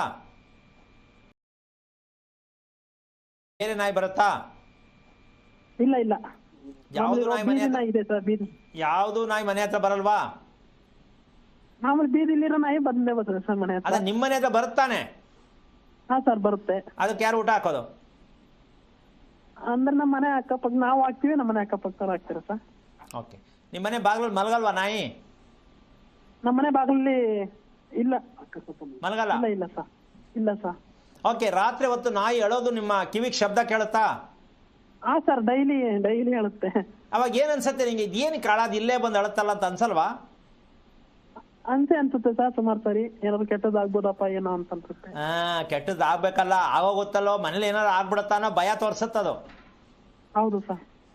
ನಿಮ್ಮ ಮನೇಲಿ ಸದಾ ಯೋಚನೆ ಮತ್ತೆ ಹಣ ಅಂತಕ್ಕಂಥದ್ದು ಸಿಕ್ಕಾಬಟ್ಟೆ ಚೆಲ್ಲಾ ರೀತಿಯಲ್ಲಿ ನಿಲ್ಲುವಂತಹದ್ದು, ಮನಸ್ಸು ಮತ್ತೆ ಹಣ ಎರಡೂ ನಿಲ್ಲದೆ ಇರತಕ್ಕಂಥ ರೀತಿಯಲ್ಲಿ ಅನುಭವಿಸ್ತಾ ಇದ್ದೀರಲ್ವಾ? ಹೌದು ಸರ್. ಇದಕ್ಕೆಲ್ಲ ಕಾರಣ ಚಂಚಲ ಮನಸ್ಥಿತಿ, ಚಂಚಲ ಹಣ ಖರ್ಚಾಗ್ತಕ್ಕಂಥ ವಿಚಾರ. ಏನಕ್ಕೆ ಅಂದರೆ, ನಾನು ನಾಯಿ ಕತೆ ಏನಕ್ಕೆ ಕೇಳಿದೆ, ನಾಯಿ ಅಳೋದು ಏನಕ್ಕೆ ಕೇಳಿದೆ ಅಂದರೆ, ನೀನು ಹುಟ್ಟಿರ್ತಕ್ಕಂಥ ನಕ್ಷತ್ರ ಚಿತ್ತಾ ನಕ್ಷತ್ರ. ಇದು ಹಿರಿಯರಿಗೆ ಟಾಟಾ ಮಾಡಿರುವಂಥ ವಂಶ ನಿಮ್ದು. ಏನರ್ಥ ಆಯ್ತು? ಬರೀ ತಟ್ಟೆ ಕೊಟ್ಬಿಟ್ಟು ಊಟ ಹಾಕಿಲ್ಲ. ನಿಮ್ಮಪ್ಪ ಅವರಪ್ಪ ಒಂದು 7 ತಲೆಮಾರಿಂದ ಹೇಳ್ತೀನಿ, 700 ವರ್ಷದ ಕತೆ. ತಟ್ಟೆ ಕೊಟ್ಟಿದ್ದೀರಾ, ಊಟ ಹಾಕೊಟ್ಟಿದ್ದೀರಾ ತಟ್ಟೆನ? ಎಲ್ಲ ಕಾಸ ಅಂದ್ರೆ ನಾನು ಹೇಳಿದ್ದು ಏನು ಅರ್ಥ ಆಯ್ತು? ಬರೇ ಖಾಲಿ ತಟ್ಟೆ ಕೊಟ್ರೆ ಊಟ ಹಾಕಿಲ್ಲ ಅಂತ ಹೇಳಿದೆ. ಏನ್ ಗೊತ್ತಾಯ್ತು? ಅಂದ್ರೆ ಇದು ತಂದೆ ತಾಯಿ ಸೇವೆನ ಸರಿಯಾಗಿ ಮಾಡಿಲ್ಲ. ಅಲ್ಲ, ಸತ್ತೋದ ಮೇಲೆ ಹೇಳ್ತಿರೋದು ನಾನು, ಇದ್ದಾಗಲ್ಲ, ಸತ್ತೋದ ಮೇಲೆ. ಅದೇ ಇದ್ ಮಾಡ್ತೀವಲ್ಲ ಸರ್, ಅಮಾಸೆಗೆ ಎಡೆ ಇಡ್ತೀವಲ್ಲ ಸರ್. ನೀನ್ ಬಾಯಿಲ್ ಬರ್ಲಿ ಅಂತ. ಇದಕ್ಕೆ ಎಡೆ ಇಡೋ ಪದ್ಧತಿಗೆ ಈ ರೀತಿ ಅಂಗವಿಕಲತೆ ಮಕ್ಳು ಹುಡ್ತಾರೆ, ಇಂಟರ್ ಕ್ಯಾಸ್ಟ್ ಮದುವೆ ಮಾಡ್ಕೊಳ್ತಕ್ಕಂಥ ಮಕ್ಳು ಹುಡ್ತಾರೆ. ಅರ್ಥ ಆಗ್ತಿದ್ಯಾ? ಗೊತ್ತಾಯ್ತು ಸರ್. ಇಂಟರ್ ಕ್ಯಾಸ್ಟ್ ಮದುವೆ ಆಗಲೇಬೇಕು. ಯಾಕೆಂದ್ರೆ ಜಾತಿ ಬಿಟ್ಟು ಜಾತಿಯವರನ್ನ ಮದುವೆ ಮಾಡಿಕೊಂಡಂತಹ ಮಗ ನಮ್ಮ ಮನೇಲಿ ಹುಟ್ಟುಬಿಟ್ನಲ್ಲಪ್ಪ, ಮಗಳು ಹುಟ್ಟುಬಿಟ್ನಲ್ಲಪ್ಪ ಅಂತ ತಂದೆ ತಾಯಿಗಳಿಗೆ ಇದು ಗಿಫ್ಟ್. ಇಲ್ಲ ಮದುವೆನೇ ಆಗಲ್ಲ ಸನ್ಯಾಸಿ, ಇಲ್ಲ ಮದುವೆ ಆದರೆ ಇಂಟರ್ ಕ್ಯಾಸ್ಟ್ ಮದುವೆ ಬೇಕಾ? ಈ ಗ್ರಾಚಾರ ಅಂತ ನಿಮ್ಮ ಅಪ್ಪ ಅಮ್ಮನ ಕೂರಿಸ್ಬಿಟ್ಟು ಕೇಳು ಸ್ವಲ್ಪ. ಅಪ್ಪ ತಂದೆ ಜನಕ ಮಹಾರಾಜ ಬರೀ ಜಮೀನಲ್ಲಿ ಹೋಗಿ ದುಡಿಯೋದೇ ಆಯ್ತೇ ಹೊರ್ತು ಕರೆಕ್ಟ್ ಟೈಮ್ಗೆ ಸ್ನಾನ ಮಾಡೋದು, ಕರೆಕ್ಟ್ ಟೈಮ್ಗೆ ದೀಪ ಹಚ್ಚೋದು, ಸತ್ತವ್ರಿಗೆ ಕರ್ಮ ಮಾಡೋದು ನಿಮ್ಮ ಅಪ್ಪನ ಮನೇಲೂ ಇಲ್ಲ, ನಿಮ್ಮ ಅಮ್ಮನ ಮನೇಲೂ ಇಲ್ಲ. ಒಂದು ಪಾಕಿಸ್ತಾನು, ಒಂದು ಫಾರಿನ್ನು. ಅದಕ್ಕೆ ನೀನು ಅನುಭವಿಸ್ತಾ ಇದೀಯ. ನೀನು ಮದುವೆ ಮಾಡ್ಕೊಳಕ್ಕೆ ಹೋಗ್ಬೇಡ. ಯಾಕೆ ಅಂದರೆ ಈ ಕರ್ಮವನ್ನು ತೊಳೆಯೋದಾದರೆ ನೀನು ಮದುವೆ ಮಾಡ್ಕೊಂಡು ಬ್ಯಾಟ್ರಿ ಹಾಕೊಂಡು ಹುಡ್ಕೊಂಡು ಹೋಗ್ಬೇಡ. ಕರ್ಮ ತೊಳಿ ಫಸ್ಟು. ನಿಮ್ಮ ಅಪ್ಪ ಅಮ್ಮನ ಸೇರಿಸಿ ಮಾತಾಡಿ. ಮದುವೆನೂ ಆಗತ್ತೆ, ಏನೇನು ಬೇಕು ಎಲ್ಲವೂ ಸಿಗತ್ತೆ. ಅರ್ಥ ಆಯ್ತಾ? ಬೇಜಾರಾಯ್ತಾ? ಅರ್ಥ ಆಯ್ತು ಸರ್, ಮಾಡ್ತೀನಿ ಸರ್ ಮುಂದೆ ಅಪ್ಪ ಅಮ್ಮಗೆ ಹೇಳ್ಕೊಂಡು. ನಿಮ್ಮ ತಂದೆ ತಾಯಿನ ಕರ್ಕೊಂಡು ಫಸ್ಟ್ ತಿಳ್ಕೋಬೇಕು ನಾವು. ನಾನು ಚಿತ್ತಾ ನಕ್ಷತ್ರಕ್ಕೆ ಹುಟ್ಟುವುದಕ್ಕೆ ಕಾರಣ ಏನು? ನಂಬರ್ 1, ನಾನು ಈ ಗತಿಯನ್ನು ಅನುಭವಿಸೋದಕ್ಕೆ ಕಾರಣ ಏನು? ಇದಕ್ಕೆ ಮುಂದೆ ನಾವೇನು ಮಾಡಬೇಕು ಎಲ್ಲವೂ ನೀವು ತಿಳ್ಕೊಳ್ಳೋದಕ್ಕೆ ಪ್ರಯತ್ನ ಪಟ್ಟು ಇನ್ನು ಮುಂದೆ ಏನು ಮಾಡಬೇಕು ಅಂತ ತಿಳ್ಕೊಳ್ಳೋದು ಅತಿ ಮುಖ್ಯವಾಗತ್ತೆ. ಅದನ್ನು ಮಾಡ್ತಾ ಹೋಗಿ ಎಲ್ಲ ಅಕೌಂಟ್ ಓಪನ್ ಆಗುತ್ತೆ, ಮನೆಗೆ ನೆಮ್ಮದಿ ಬರುತ್ತೆ, ಮದುವೆನೂ ಆಗತ್ತೆ, ಎಲ್ಲ ಆಗತ್ತೆ, ಮಕ್ಕಳು ಆಗತ್ತೆ. ಖುಷಿಯಾಗಿರೋಣ. ಯೋಚನೆ ಮಾಡೋದನ್ನ ಬೇಡ. ಮುಂದೆ ಏನು ಮಾಡಬೇಕು ಅಂತ ತಿಳ್ಕೊಳ್ಳೋ ಪ್ರಯತ್ನ ಮಾಡು. ಒಳ್ಳೇದಾಗ್ಲಿ. ಓಕೆ, ಧನ್ಯವಾದ ಕರೆ ಮಾಡಿದ್ದಕ್ಕೆ. ಇನ್ನೊಬ್ರು ಕಾಲರ್ ಇದ್ದಾರೆ ಗುರುಜಿ, ವಿಮಲಾ ಅಂತ ಶಿವಮೊಗ್ಗದಿಂದ. ನಮಸ್ತೆ. ನಮಸ್ತೆ ಮೇಡಮ್. ಯಾರ ಬಗ್ಗೆ ಕೇಳಬೇಕಿತ್ತು? ನಮಸ್ತೆ. ನಾವು ನಮ್ಮ ಮನೆದೇ ಕಷ್ಟಗಳದ್ದು ಕೇಳಬೇಕಿತ್ತು ಮೇಡಮ್. ಮನೆ ಬಗ್ಗೆ ಕೇಳಬೇಕಿತ್ತಾ? ಮನೆದು ಮಗಂದು ಎರಡು ಕೇಳಬೇಕಿತ್ತು. ಓಕೆ, ಗುರೂಜಿ ಇದ್ದಾರೆ, ಮಾತನಾಡಿ ಮಾ. ಹಲೋ, ನಮಸ್ತೆ ಗುರುಜಿ. ಕೋಟಿ ಕೋಟಿ ನಿಮ್ಗೆ ನಾವು ಧನ್ಯವಾದ ಗುರುಜಿ. ಏನ್ ನಕ್ಷತ್ರ ಅಮ್ಮ ಮಗಂದು? ನಮ್ಮ ಮಗಂದು ಆರ್ದ್ರ ನಕ್ಷತ್ರ ಗುರುಗಳೇ. ಎಷ್ಟು ವಯಸ್ಸು? ಈಗ 31-32 ವರ್ಷ, 93 ಇಷ್ಟು. ಸರಿ, ಏನ್ ಮಾಡ್ತಿದ್ದಾನೆ? ಅವನು ಸಿವಿಲ್ ಮಾಡ್ಕೊಂಡಿದ್ದ, ಚೆನ್ನಾಗಿ ಓದ್ಲಿಲ್ಲ, ಬೆಂಗಳೂರಲ್ಲಿ ಇದ್ದಾನು ಸ್ವಾಮೀಜಿ. ಈಗ ಏನಾಗ್ಬೇಕು ಅವನ ಬಗ್ಗೆ? ಅವನು ನಾವೇ ಮದ್ವೆ ಮಾಡ್ಬೇಕಂತಿದೀವಿ. ನಾವೇನ್ ತಪ್ಪು ಮಾಡಿದೀವ ಗೊತ್ತಿಲ್ಲ ಸ್ವಾಮೀಜಿ. ಹೆಣ್ಣು ಹುಡುಕ್ಬೇಕು, ಮದ್ವೆ ಮಾಡ್ಬೇಕು ಗೊತ್ತಾಗ್ತಿಲ್ಲ ನೋಡ್ರಿ. ಇಲ್ಲ, ನೀವು ಆ ಕೆಲಸ ಮಾಡಕ್ ಹೋಗ್ಬೇಡಿ. ಯಾಕೆ ಹುಡುಕ್ತೀರಾ? ನೀವು ಹೆಣ್ಣು ಹುಡುಕ್ಲೂ ಬೇಡಿ, ನೀವು ಮದುವೆ ಮಾಡಕ್ ಆಗೋದಿಲ್ಲ. ನಿಮ್ಮ ಕೈಲಿ ನೀವು ಮದುವೆ ಮಾಡಕ್ ಆಗದೇ ಇಲ್ಲ. ನೀವು ಸತ್ಯ ಸ್ವಾಮೀಜಿ. ಮಾಡ್ಕೊಂಡ್ರೆ ಅವನೇ ಮಾಡ್ಕೋಬೇಕಾಗಿತ್ತು, ಮಾಡ್ಕೊಂಡಿದ್ದಾನೇನೋ. ಇವು ಮೂರು ಸೇರಿಸ್ಕೋಬೇಕು ನೀವು. ಅಪ್ಪ ಅಮ್ಮ ಅಕ್ಷತೆ ಹಾಕಿ ಮದುವೆ ಮಾಡ್ತಕ್ಕಂಥದ್ದು ಈ ಜನ್ಮದಲ್ಲಿ ಮರ್ತು ಬಿಡಿ. ಅಂದ್ರೆ ಮದುವೆನೇ ಆಗಲ್ಲ ಅಂತಲ್ಲ, ನೀವು ಮಾಡಿರುವ ಘೋರ ಅಪರಾಧಕ್ಕೆ ಒಂದು ಮಗು ಆರ್ದ್ರ ನಕ್ಷತ್ರಕ್ಕೆ, ಯಾವುದೇ ನಕ್ಷತ್ರ ಮಗು ಹುಟ್ಲಿ, ತಂದೆ ತಾಯಿ ತಿಳ್ಕೊಳ್ಬೇಕಾಗಿದ್ದೇನು ಅಂದ್ರೆ, ಮದುವೆ ವಯಸ್ಸಿಗೆ ಬಂದಾಗ ಮದುವೆ ಬಗ್ಗೆ ಕೇಳೋದು, ಕೆಲಸಕ್ಕೆ ಟೈಮ್ ಬಂದಾಗ ಕೆಲಸದ ಬಗ್ಗೆ ಕೇಳೋದು, ನಿದ್ದೆ ಯಾವಾಗ ಬರಲ್ಲ ಅದಕ್ಕೆ ಕೇಳೋದು. ಈ ಕೆಟ್ಟ ಪದ್ಧತಿ ತಪ್ಪಲ್ವೇನಮ್ಮ ನೀವು ಮಾಡಿರೋದು? ಸತ್ಯ ಸ್ವಾಮೀಜಿ. ನಿಮ್ಮ ಯಜಮಾನರು ಸತ್ಯ ಸ್ವಾಮೀಜಿ ನೀವು ಹೇಳ್ತಾ ಇರೋದು. ಸರಿ, ನಿಮ್ಮ ಯಜಮಾನ್ರು ಏನ್ ಮಾಡ್ತಿದ್ರು? ಯಜಮಾನ್ರು ಗೌರ್ಮೆಂಟ್ ನೌಕರಿ ಇದ್ರು ಸ್ವಾಮೀಜಿ, ರಿಟೈರ್ಡ್ ಆಗಿದೆ. ಅದು ದುಡ್ಡು ಸಂಬಳ ಎಲ್ಲ ಕೋರ್ಟಲ್ಲೇ ಇದೆ ಸ್ವಾಮೀಜಿ, ಬರ್ತಾನೆ ಇಲ್ಲ ಸಂಬಳ ಸ್ವಾಮೀಜಿ ನಿಮ್ಮ ಕೈನ. ಅಲ್ಲ, ನಿಮ್ಗೆ ಏನು ಸಿಕ್ಕಲ್ಲ. ಬ್ಯಾಂಕಲ್ಲಿ ದುಡ್ಡು ನೀವು ತಗೋಬೇಕಾದ್ರೆ 1 ಗಂಟೆ ಕಾಯ್ಬೇಕು. ಅಡಿಗೆ ಮಾಡಿದ್ರು ಊಟ ಮಾಡಕ್ಕಾಗಲ್ಲ. ಪೆನ್ಷನ್ ಕೋರ್ಟಲ್ಲಿ ಇದೆ ಸ್ವಾಮೀಜಿ. ಊನಮ್ಮ, ಅದೇನೆ ಹೇಳ್ತಾ ಇದ್ದೀನಲ್ಲ. ಯಾಕೆ ಅಂದ್ರೆ ನೀವೇನ್ ಮಾಡ್ಬೇಕಾದ್ ಮಾಡೇ ಇಲ್ಲ, ತಪ್ಪೇ ತಿದ್ಕೊಂಡಿವಲ್ಲ. 32-33 ವರ್ಷದ ಮಗನ ಎತ್ತಿದ್ದೀರಾ. ಆಸ್ತಿ ಇತ್ತು ಸ್ವಾಮೀಜಿ, ಹಾ, ಕೋಟಿ ಆಸ್ತಿ ಇತ್ತು ಸ್ವಾಮೀಜಿ, ಎಲ್ಲ ಮಾರ್ಬಿಟ್ಟಿದೀವಿ ಬಿಸ್ನೆಸ್ ಅಂತ. ಏನು ಇಲ್ಲ ಸ್ವಾಮೀಜಿ. ಅಲ್ಲ, ನಿಮ್ದೇನು ಉಳಿಯಂಗಿಲ್ಲ, ಎಲ್ಲ ಖಾಲಿ ಆಗ್ಬೇಕು. ಓಕೆ, ನಿಮ್ಗೆ ಮನೆ ಇರೋದು ಎಷ್ಟು ವರ್ಷದ್ದು? ಇಲ್ಲ ಸ್ವಾಮೀಜಿ, ಏನಿಲ್ಲ, ಎಲ್ಲ ಮಾರ್ಕೊಂಡು ಬಾಡಿಗೆ ಮನೇಲಿ ಇದೀವಿ ಸ್ವಾಮೀಜಿ. ಓಕೆ, ಈಗಲೂ ಇನ್ನೂ ನೀವು ತಿಳ್ಕೊಂಡಿಲ್ಲ ಯಾಕೆ ಹಿಂಗಾಯ್ತು ಅಂತ. ಯಾಕೆ ಗೊತ್ತಿಲ್ಲ ಸ್ವಾಮೀಜಿ, ನೀವೇ ಹೇಳ್ಬೇಕು ನನಗೆ. ಈಗ ಒಂದು 6 ತಿಂಗಳಿಂದ ನಿಮ್ಮನ್ನೇ ದಾರಿ ಕಾಯ್ತಿದ್ದೆ. ನಿಮ್ ದಾರಿ ಸಿಕ್ತು. ಆ ಕೃಷ್ಣ ಪರಮಾತ್ಮನೇ ನಮಗೆ ದಾರಿ ತೋರಿಸಿದ ನೋಡಿ ಸ್ವಾಮೀಜಿ. ಈಗ ನೀವೇನ್ ಮಾಡ್ಬೇಕು ಅಂದ್ರೆ, ಮೊದಲು ವಿಷಯ ತಿಳ್ಕೊಬೇಕು. ನನ್ನ ಮಗ ಆರಿದ್ರ ನಕ್ಷತ್ರಕ್ಕೆ ಏನು ಕುಟ್ಟದ, ನಾವೇನ್ ತಪ್ಪು ಮಾಡಿದೀವಿ ಇದು ತಿಳ್ಕೊಳಮ್ಮ ಮೊದ್ಲು. ಹೌದು, ಹೇಳಿ ಸ್ವಾಮೀಜಿ. ಅಲ್ಲಲ್ಲ, ಹೇಳೋದಲ್ಲ, ಇಲ್ಲಿ ಕೂತ್ಕೊಂಡು ಹೇಳಿದ್ರೆ ಅಲ್ಲ, ಬರ್ಕೊಳ್ಳೋದಲ್ಲ. ನೀವು ಮೊದಲು ಎಲ್ಲಿಗೆ ಹೋಗಿ ಕೇಳಬೇಕು, ಯಾರ ಹತ್ರ ಕೇಳಬೇಕು, ಹೇಗೆ ಹೋಗ್ಬೇಕು ತಿಳ್ಕೊಳ್ಳಿ ತಾಯಿ. ಕೂತು ಜಾಗದಲ್ಲಿ ಎಲ್ಲ ಕೇಳಿಸ್ಕೊಂಡ್ಬಿಡಕ್ ರೆಡಿ ಇರ್ತಿಲ್ಲ, ಹೆಂಗೆ ಹೇಳೋಣ ಹೇಳಿ. ಅದು ಈಗ ಕುತ್ಕೊಂಡು ಮಾತಾಡೋ ಮಾತಾದು. ಗಂಟೆ ಟೈಮ್ ಬೇಕು, 2-3 ಗಂಟೆ ಟೈಮ್ ಬೇಕು ಅದೆಲ್ಲ ಹೇಳಕ್ಕೆ. ಇಲ್ಲೇ ಹೇಳಿ ಸ್ವಾಮಿ ಅಂತೀಯಲ್ಲಮ್ಮ, ಈಗಲೂ ತಪ್ಪು ಮಾಡಕ್ ಹೋಗ್ತೀಯಲ್ಲ ತಾಯಿ. ಆಯ್ತು ಗುರುಗಳೇ, ನಿಮ್ಮ ಆಶೀರ್ವಾದ ಬೇಕು, ನಾವು ತಿಳ್ಕೊಳ್ತೀವಿ ಅನ್ನೋ ಬಾಯಲ್ಲಿ ಬರಲೇ ಇಲ್ಲ ನಿನ್ಗೆ. ಸ್ವಾಮೀಜಿ, ನಿಮ್ಮ ಆಶೀರ್ವಾದ ಬೇಕು. ನಾನು ಹೇಳಿದ್ನಲ್ಲ ಸ್ವಾಮೀಜಿ, ಈ ವರ್ಷದ ನಿಮ್ಮ ಆಶೀರ್ವಾದ ಸಿಕ್ಕಿದಕ್ಕೆ ನಂಗೆ ಲೈನ್ ಸಿಕ್ಕಿದೆ ಸ್ವಾಮೀಜಿ. ಆಯ್ತು, ಅದಕ್ಕೋಸ್ಕರವಾಗಿ ಶಿವನ ದೇವಸ್ಥಾನಕ್ಕೆ ಹೋಗಿ ಒಂದು 3 ದಿನ ಪ್ರಾರ್ಥನೆ ಮಾಡ್ಕೋ. ಗುರುಗಳನ್ನ ಸನ್ನಿಧಿಗೆ ಹೋಗ್ಬೇಕು, ಗುರುಗಳನ್ನ ನಂಗೆ ಸಿಗಬೇಕು ಅಂತ 3 ದಿನ ಶಿವನ ದೇವಸ್ಥಾನಕ್ಕೆ ಹೋಗಿ ಪ್ರಾರ್ಥನೆ ಮಾಡ್ಕೋ. ಒಂದು ದಾರಿ ಸಿಕ್ಕತ್ತೆ. ಮಗ ಬತ್ತನೋ ಬಿಡುವೋ, ಗಂಡ ಹೆಂಡತಿ ಇಬ್ರು ಮೊದಲು ತಿಳ್ಕೊಳಕ್ ಪ್ರಯತ್ನ ಮಾಡಿ ನಾವೇನು ಮಾಡ್ಬೇಕು ಅಂತ. ಎಲ್ಲವೂ ಅದರಿಂದನೇ ಕ್ಲೀನ್ ಆಗತ್ತೆ. ಭಯ ಬೇಡ, ಯೋಚನೆ ಬೇಡ ತಾಯಿ. ಒಳ್ಳೇದಾಗಲಿ. ಓಕೆ, ಧನ್ಯವಾದ. ನಮಗೆ ಮತ್ತೊಮ್ಮೆ ಸ್ವಾಗತ. ಗುರುಜಿ, ಇನ್ನೊಬ್ರು ಕಾಲರ್ ಇದ್ದಾರೆ, ಸುಜಾತ ಅಂತ ಬೆಂಗಳೂರಿಂದ. ನಮಸ್ತೆ. ನಮಸ್ತೆ ಮೇಡಮ್. ಯಾರ ಬಗ್ಗೆ ಕೇಳಬೇಕಿತ್ತು? ನನ್ನ ಬಗ್ಗೆ, ನನ್ನ ಮಗಳ ಬಗ್ಗೆ ಕೇಳಬೇಕು. ನನ್ನ ಮಗಳ ಫ್ಯಾಮಿಲಿ ಬಗ್ಗೆ ಕೇಳಬೇಕು. ಓಕೆ, ನಿಮ್ ನಕ್ಷತ್ರ ಹೇಳಿಮಾ. ನಂದು ನಕ್ಷತ್ರ ಗೊತ್ತಿಲ್ಲ. ನನ್ನ ಮಗಳದು ಸ್ವಾತಿ ನಕ್ಷತ್ರ, ತುಲಾ ರಾಶಿ. ಓಕೆ, ಗುರೂಜಿ ಇದ್ದಾರೆ, ಮಾತನಾಡಿಮಾ. ಹಾ, ನಮಸ್ತೆ ಗುರುಜಿ. ನಾರಾಯಣ, ಹೇಳಿ, ಏನ್ ಮಾಡ್ತಿದ್ದಾಳೆ ಮಗಳು? ಮಗಳಿಗೆ 22ನೇ ವಯಸ್ಸಿಗೆ ಮದುವೆ ಮಾಡಿದೀವಿ. ಮದುವೆ ಆಯ್ತಾ? ಮದುವೆ ಆಗಿದೆ, ಓದ್ತಾ ಇದ್ದಾಳೆ. ಮದುವೆ ಮಾಡಿ ಓದಿಸ್ತಾ ಇದ್ದೀರಾ? ಹಾ, ಈಗ ಗಂಡ ಮತ್ತೆ ನಾವು ಇಬ್ರು ಸೇರಿ ಓದಿಸ್ತಾ ಇದೀವಿ. ಮುಂದಿನ ಫ್ಯೂಚರ್ ಅವಳದು. ಅವಳ ಬಗ್ಗೆ ಫ್ಯೂಚರ್ ಯಾವ್ದ್ರ, ಏನ್ ವಿಷಯ ಫ್ಯೂಚರ್ ಅಂದ್ರೆ ಮುಂದೆ ಹೆಂಗಿರ್ತಾಳೆ ಏನು. ಅವಳು ಬರೀ ಅಪ್ಪ ಅಮ್ಮ ಅತ್ತೆ ಮಾವ ಇದ್ರಲ್ಲೇ ಇರ್ತಾಳೆ. ಅದಕ್ಕೆ ಮುಂದೆ ಹೆಂಗೆ ಅಂತ. ನೀವೇನ್ ಓದಿದ್ದೀರಾ? ನಾನು ಬರೀ SSLC ಓದಿದ್ದೀನಿ ಗುರುಗಳೇ. ಓಕೆ. ನನ್ನ ಮಗಳು CA ಮಾಡ್ತಿದ್ದಾಳೆ, ಫೈನಾನ್ಸ್ ಅಲ್ಲಿ ಇದ್ದಾಳೆ. ನಿಮ್ಮ ಮಗಳು ಬೇಜಾರು ಇದೆಯಾ ನಿಮ್ಮ ಮಗಳಿಗೆ? ಓದೋದ್ರಲ್ಲೆಲ್ಲ ಏನು ಬೇಜಾರಿಲ್ಲ ಗುರು. ಓದೋ ವಿಷಯ ಹೇಳ್ತಾ ಇಲ್ಲ ನಾನು. ಫ್ಯಾಮಿಲಿ ಬಗ್ಗೆನಾ? ಫ್ಯಾಮಿಲಿ ವಿಷಯದಲ್ಲಿ ಹೇಳ್ತಲ್ಲ, ಅವಳ ಬಗ್ಗೆ ಅವಳಿಗೆ ಬೇಜಾರಿದೆ ಅಂತ ಗೊತ್ತಿದ್ಯಾ ನಿಮ್ಗೆ ಅಂತ? ಇಲ್ಲ ಗುರುಗಳೇ. ಏನಿಲ್ಲ, ಖುಷಿಯಾಗಿರ್ತಾಳೆ? ಇರ್ತಾಳೆ ಗುರುಗಳೇ. ಮಗ ಇದ್ದಾನೆ, ಖುಷಿಯಾಗಿರ್ತಾಳೆ. ಮಗು ಆಗಿದ್ಯಾ? ಒಂದು ಗಂಡು ಮಗು ಇದೆ. ಮಗು ನಕ್ಷತ್ರ ಏನು? ನಕ್ಷತ್ರ ನಾನು ನೋಡಿ ಹೇಳ್ಬೇಕು. ಮೇಷರಾಶಿ. ಡೇಟ್ ಆಫ್ ಬರ್ತ್ ಹೇಳ್ತೀನಿ ಬೇಕಾದ್ರೆ. ಬೇಡ ಬೇಡ ಬೇಡ ಬೇಡ. ಮೇಷರಾಶಿನಾ? ಹಾ ಗುರುಗಳೇ. ಎಷ್ಟು ವಯಸ್ಸು ಮಗುಗೆ? ಈಗ ಫೆಬ್ರವರಿ 21 ಬಂದ್ರೆ 8 ತುಂಬುತ್ತೆ ಗುರುಗಳೇ. ನಿಮ್ಮ ಮನೆ ಎಷ್ಟು ವರ್ಷದ್ದು, ನೀವು ವಾಸ ಮಾಡೋ ಮನೆ? ನಾವು ವಾಸ ಮಾಡೋ ಮನೆ 20 ವರ್ಷದ್ದು ಗುರುಗಳೇ. ನಿಮ್ಮ ಮಗಳು ಕೊಟ್ಟಿದ್ದೀರಲ್ಲ ಆ ಮನೆ?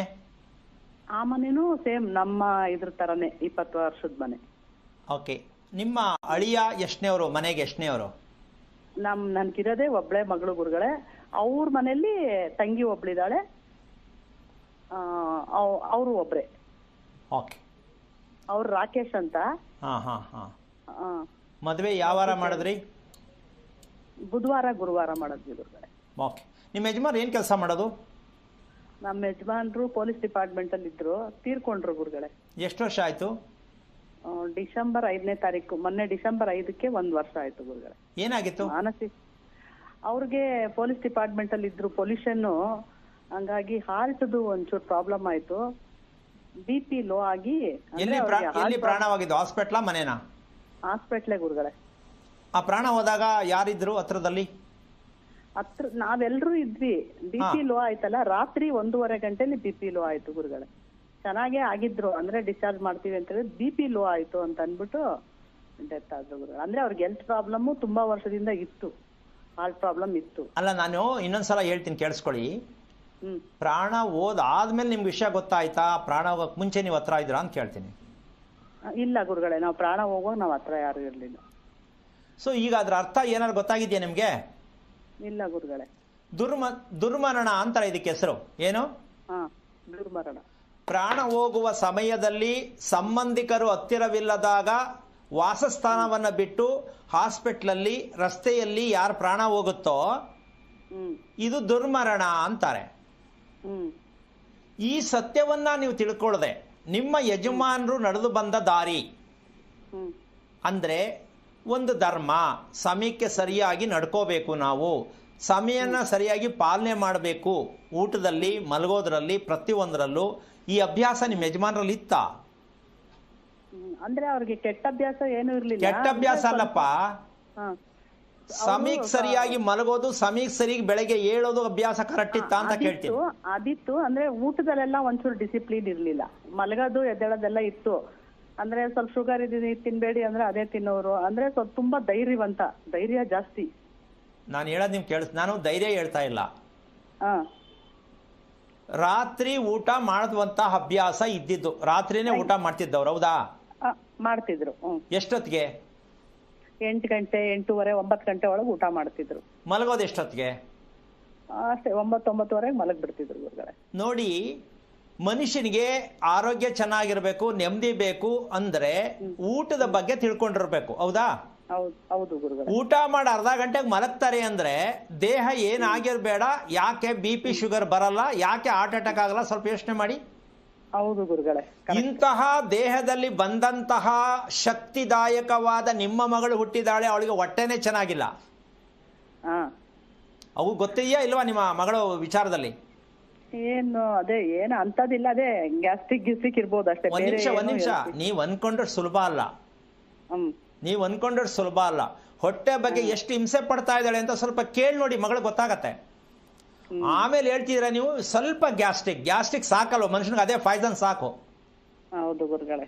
ಯಾವ ದೇಹದಲ್ಲಿ ಆರೋಗ್ಯ ಪಚನ ಆಗಿಲ್ವೋ ನಿಮ್ಮ ಯಜಮಾನರು ದೇಹದಲ್ಲಿ, ಆ ಪಚನ ಆಗದೆ ಇರತಕ್ಕಂತಹ ವೀರ್ಯಾಣುವಲ್ಲಿ ಹುಟ್ಟಿದ ಮಗು ಅದೇ ಸ್ಥಿತಿಯಲ್ಲಿ ಹುಟ್ಟಿರುತ್ತೆ ಅಂತ ನಿಮ್ಗೆ ಗೊತ್ತಿಲ್ವಲ್ಲ ಇನ್ನು.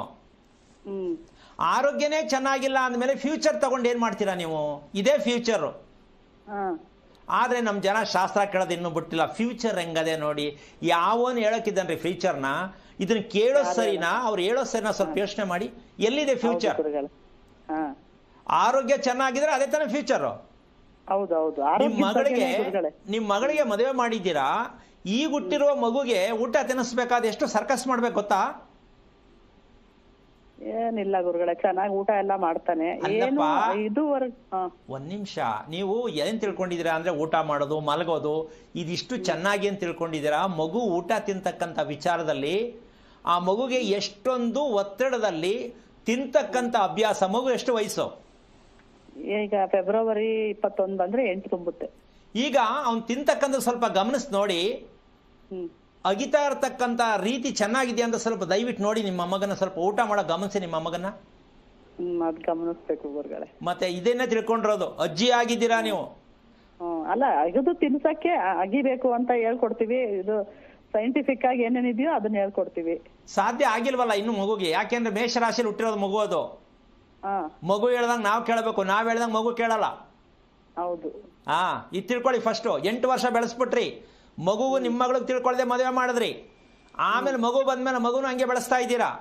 ನಿಮ್ಮ ಯಜಮಾನರು ಹಿಂಗಿದ್ರು. ಎಲ್ಲ ಕುಟುಂಬ ಎಲ್ಲ ಹೀಗೇನೆ ರೋಗ ಸಹಿತವಾಗಿರ್ತಕ್ಕಂಥ ದೇಹಗಳಿರ್ಬೇಕಾದ್ರೆ ಹುಟ್ಟೋ ಮಕ್ಕಳು ಮೊಮ್ಮಕ್ಕಳು ಆರೋಗ್ಯವಾದ ಮಕ್ಕಳು ಎಲ್ಲಿ ಹುಟ್ಟುತ್ತಾರೆ? ನೆಮ್ಮದಿ ಎಲ್ಲಿ ಸಿಗತ್ತೆ? ಒಳ್ಳೆ ನಿದ್ದೆ ಹೆಂಗೆ ಬರುತ್ತೆ? ಊಟ ಮಾಡಿದ ಜೀರ್ಣ ಹೆಂಗಾಗತ್ತೆ? ಬೆಳಿಗ್ಗೆ ಖುಷಿಯಾಗಿ ಬೆಡ್ಡಿಂದ ಏಳಕ್ಕೆಲ್ಲಾಗತ್ತೆ? ಈ ಸತ್ಯವನ್ನು ಮೊದಲು ತಿಳ್ಕೊಳ್ಳಿ. ನಿಮ್ಮ ಥರ ಪ್ರತಿ ತಂದೆ ತಾಯಿಗಳು ಯೋಚನೆ ಮಾಡಬೇಕು. ಮಕ್ಕಳ ಫ್ಯೂಚರ್ ಅಲ್ಲ ತಿಳಿಯೋದು, ಮಕ್ಕಳ ಆಹಾರ ಪ್ರಕ್ರಿಯೆಗೆ ಅಪ್ಪ ಅಮ್ಮ ಚೆನ್ನಾಗಿದ್ದಾರಾ, ಅವ್ರು ಕರೆಕ್ಟ್ ಟೈಮ್ ಊಟ ಮಾಡಿ ಮಲಗ್ತಕ್ಕಂಥ ವಿದ್ಯಾ ಕೊಡ್ತಿದೆಯಾ ಅಂತ ವಿಚಾರ ತಿಳ್ಕೋಬೇಕೇ ಹೊರತು ನಾಳೆ ಏನಾಗತ್ತೆ ಅಂತ ಹೇಳ್ತಕ್ಕಂಥ ವಿಚಾರ ಇದೆಯಲ್ಲ, ದಯವಿಟ್ಟು ನಿಮ್ಮ ಥರ ಎಲ್ಲರಿಗೂ ಅರ್ಥ ಆಗಲಿ ಅಂತ ಹೇಳಿದ್ದೀನಿ. ಫ್ಯೂಚರ್ ಎಲ್ಲೂ ಕೇಳಕ್ಕೆ ಹೋಗಬೇಡಿ, ಕೇಳಬಾರ್ದು. ಅದು ಸುಳ್ಳು, ಅದು ತಪ್ಪು, ಅದು ತುಂಬಾ ನಾವು ಮಾಡ್ಕೊಂಡಿರ್ತಕ್ಕಂಥ ಅಜ್ಞಾನತ್ವ. ಈಗ ಹೇಗಿದ್ದೀನಿ ಇದನ್ನ ಕೇಳಬೇಕು, ಮುಂದೆ ಏನಾಗ್ತೀನಿ ಇದು ಅಜ್ಞಾನ. ಪ್ರತಿಯೊಬ್ಬರಿಗೂ ಅರ್ಥ ಆಗಲಿ ಅಂತ ಹೇಳಿದೀನಿ, ನೀವು ಬೇಜಾರು ಮಾಡ್ಕೋಬೇಡಿ. ಫ್ಯೂಚರ್ ಪದನ ಇವತ್ತೇ ಕ್ಲೋಸ್ ಮಾಡಿ. ಫಸ್ಟ್ ನಿಮ್ಮ ಮಗಳ ಹೊಟ್ಟೆ ಬಗ್ಗೆ ದಯವಿಟ್ಟು ತಿಳ್ಕೊಳ್ಳಿ, ಆಗ ನಿಮ್ಗೆ ಅರ್ಥ ಆಗತ್ತೆ. ಅಕಸ್ಮಾತ್ ನೀವು ಆ ವಿಚಾರ ತಿಳ್ಕೊಂಡಾಗ ನಾವೆಂತ ಮೂರ್ಖತಂದ ಮದುವೆ ಮಾಡ್ದೋ, ಇದನ್ನ ಕ್ಲೀನ್ ಮಾಡದೆ ಮದುವೆ ಯಾಕೆ ಮಾಡ್ದೋ, ಜೊತೆಗೆ ಮದುವೆ ಮಾಡಿಸಿ ಓದಿಸ್ತಾ ಇದ್ದೀನ ಖುಷಿ, ಆದ್ರೆ ಆರೋಗ್ಯನೇ ಚೆನ್ನಾಗಿಲ್ಲ ಅಂದ್ರೆ ಏನ್ ಪ್ರಯೋಜನಕ್ಕೆ ಕೆಲಸ, ಏನ್ ಪ್ರಯೋಜನಕ್ಕೆ ಸಂಪಾದನೆ? ಹೌದಲ್ವಾ? ಆರೋಗ್ಯವನ್ನ ಸರಿಪಡಿಸುವುದೇ ನಿಮ್ಮ ಕರ್ತವ್ಯ. ನಿಮ್ಮ ಯಜಮಾನರಿಗೂ ಕೂಡ ನೀವು ಮಾಡಿರೋ ಸಂಸ್ಕಾರಗಳೇನು ಮಾಡಿಲ್ಲ, ಸರಿ ತಿಳಿದಿಲ್ಲ, ಅದನ್ನು ಕರೆಕ್ಟಾಗಿ ತಿಳ್ಕೊಳ್ಳಿ ಮೊದಲು. ನಿಮ್ಮ ಮೊಮ್ಮಗ ಹುಟ್ಟಿರ್ತಕ್ಕಂಥದ್ರಲ್ಲಿ ಇದೆಲ್ಲ ಸಿಕ್ಕತ್ತೆ. ಯಾಕೆಂದ್ರೆ ಮಗಳ ಹೊಟ್ಟೆಯಲ್ಲಿ ಹುಟ್ಟುವ ಗಂಡು ಮಗು ಅಪ್ಪನಲ್ಲಿ ಬೆಳೆದು ಬಂದ, ಅಪ್ಪನ ವಂಶದಲ್ಲಿ ನಡೆದಿರ್ತಕ್ಕಂಥ ಘೋರ ನರಕ ಕಥೆಗಳೆಲ್ಲ ಆ ಮಗುನಲ್ಲಿ ಸಿಕ್ಕತ್ತೆ. ಅದಕ್ಕೆ ಅದು ಮೇಷರಾಶಿಯಲ್ಲಿ ಹುಟ್ಟಿರೋದು. ಎಡೆ ಹಾಕೋ ಸಂಪ್ರದಾಯ, ಸಂಸ್ಕಾರ ಯಾರು ಸತ್ತವರು ಮಾಡಿಲ್ಲ. ಈ ಥರ ಸಂಪ್ರದಾಯದಲ್ಲಿ ಸ್ವಾತಿ ನಕ್ಷತ್ರದ ಮಗು ಹುಟ್ಟತ್ತೆ, ಅದಕ್ಕೆ ಹೊಟ್ಟೆ ಚೆನ್ನಾಗಿರಲ್ಲ, ಪಚನಾಂಗ ಚೆನ್ನಾಗಿರಲ್ಲ ಅಷ್ಟೇ, ಕಾಯಿಲೆ ಇಲ್ಲ. ಅದು ಊಟ ಮಾಡಿದ್ದು ಅರಗಲ್ಲ, ಹರಗಿದ್ದು ತುಂಬ ಕಷ್ಟ ಇದೆ. ಇದನ್ನು ಫಸ್ಟು ನೀವು ಮೊದಲು ತಿಳಿಸ್ಬೇಕು, ತಿಳ್ಕೋಬೇಕು. ಒಳ್ಳೇದಾಗಲಿ, ಗಾಬರಿ ಆಗಬೇಡಿ. ಓಕೆ, ಧನ್ಯವಾದ ಕರೆ ಮಾಡಿದ್ದಕ್ಕೆ. ಇನ್ನೊಬ್ರು ಕಾಲರ್ ಇದ್ದಾರೆ ಗುರುಜಿ, ಜಯಕುಮಾರ್ ಅಂತ ಬೆಂಗಳೂರಿಂದ. ನಮಸ್ತೆ. ನಮಸ್ತೆ ಮೇಡಮ್. ಯಾರ ಬಗ್ಗೆ ಕೇಳಬೇಕಿತ್ತು? ಮೇಡಮ್ ನನ್ನ ಬಗ್ಗೆನೇ ಕೇಳಬೇಕಾಗಿತ್ತು, 2 ವಿಷಯದ ಬಗ್ಗೆ ಕೇಳಬೇಕಾಗಿತ್ತು. ನಿಮ್ಮ ನಕ್ಷತ್ರ ಹೇಳಿ ಸರ್. ನನ್ನ ಹೆಸರು ಜಯಕುಮಾರ್ ಅಂತ, ಅಶ್ವಿನಿ ನಕ್ಷತ್ರ. ಗುರುಗಳೇ ನಮಸ್ಕಾರ. ಓಕೆ, ಗುರೂಜಿ ಇದ್ದಾರೆ, ಮಾತಾಡಿ. ಹಲೋ ಗುರುಗಳೇ ನಮಸ್ಕಾರ. ನಾರಾಯಣ, ಹೇಳಿಪ್ಪ, ಏನ್ ಮಾಡ್ತಿದ್ದೀರಾ? ನನ್ನ ಹೆಸರು ಜಯಕುಮಾರ್ ಅಂತ, ನಾನು ಒಂದು IT ಕಂಪ್ನಿಯಲ್ಲಿ ಕೆಲಸ ಮಾಡ್ತೀನಿ. ಸ್ವಲ್ಪ ವಾಯ್ಸ್ ಬೇಕು. 2 ವಿಷಯ ಸರ್, ನಾನು ಒಂದು ಕಂಪನಿಯಲ್ಲಿ ಕೆಲಸ ಮಾಡ್ತೀನಿ, ಪ್ರೈವೇಟ್ ಕಂಪನಿಯಲ್ಲಿ. ಎಷ್ಟು ವಯಸ್ಸು? ನನಗೆ 41 ಗುರುಗಳೇ. ಮದುವೆಯಾಗಿ ಎಷ್ಟು ವರ್ಷ ಆಯ್ತು? ಮದುವೆ ಆಗಿ 10 ವರ್ಷ ಆಯ್ತು ಗುರುಗಳೇ. ಯಾವ ವಾರ ಮದುವೆ ಮಾಡ್ಕೊಂಡ್ರಿ? ಶುಕ್ರವಾರ ಗುರುಗಳೇ. ನೀವು ಹುಟ್ಟಿದ ವಾರ? ಶುಕ್ರವಾರ. ಓಕೆ, ಹೇಗಿದೆ ಮದುವೆ ಜೀವನ? ಪರವಾಗಿಲ್ಲ, ಮೀಡಿಯಂ ಆಗಿದೆ, ಏನು ತೊಂದರೆ ಇಲ್ಲ. ತೊಂದರೆ ಇಲ್ಲ, ಆದ್ರೆ ನನಗೆ ನಾನು ಹೇಳ್ತಿರೋದು ತೊಂದರೆ ಆಗ್ಬೇಕು ಅಂತಲ್ಲ. ಮದುವೆ ಅಂದ್ರೆ ಜೀವನದಲ್ಲಿ ಯಾವುದೇ ಕಾರಣಕ್ಕೂ ನೆಮ್ಮದಿಯಾಗಿ ಬದುಕುವುದಕ್ಕೆ ಮದುವೆ ಮಾಡ್ಕೊಳ್ಳೋದು. ಹೌದು ಹೌದು, ಹೌದಲ್ಲ? ಹೌದು. ಅದು ಎಷ್ಟು ಪರ್ಸೆಂಟೇಜ್ ಸಿಕ್ಕಿದೆ ನಿಮ್ಗೆ?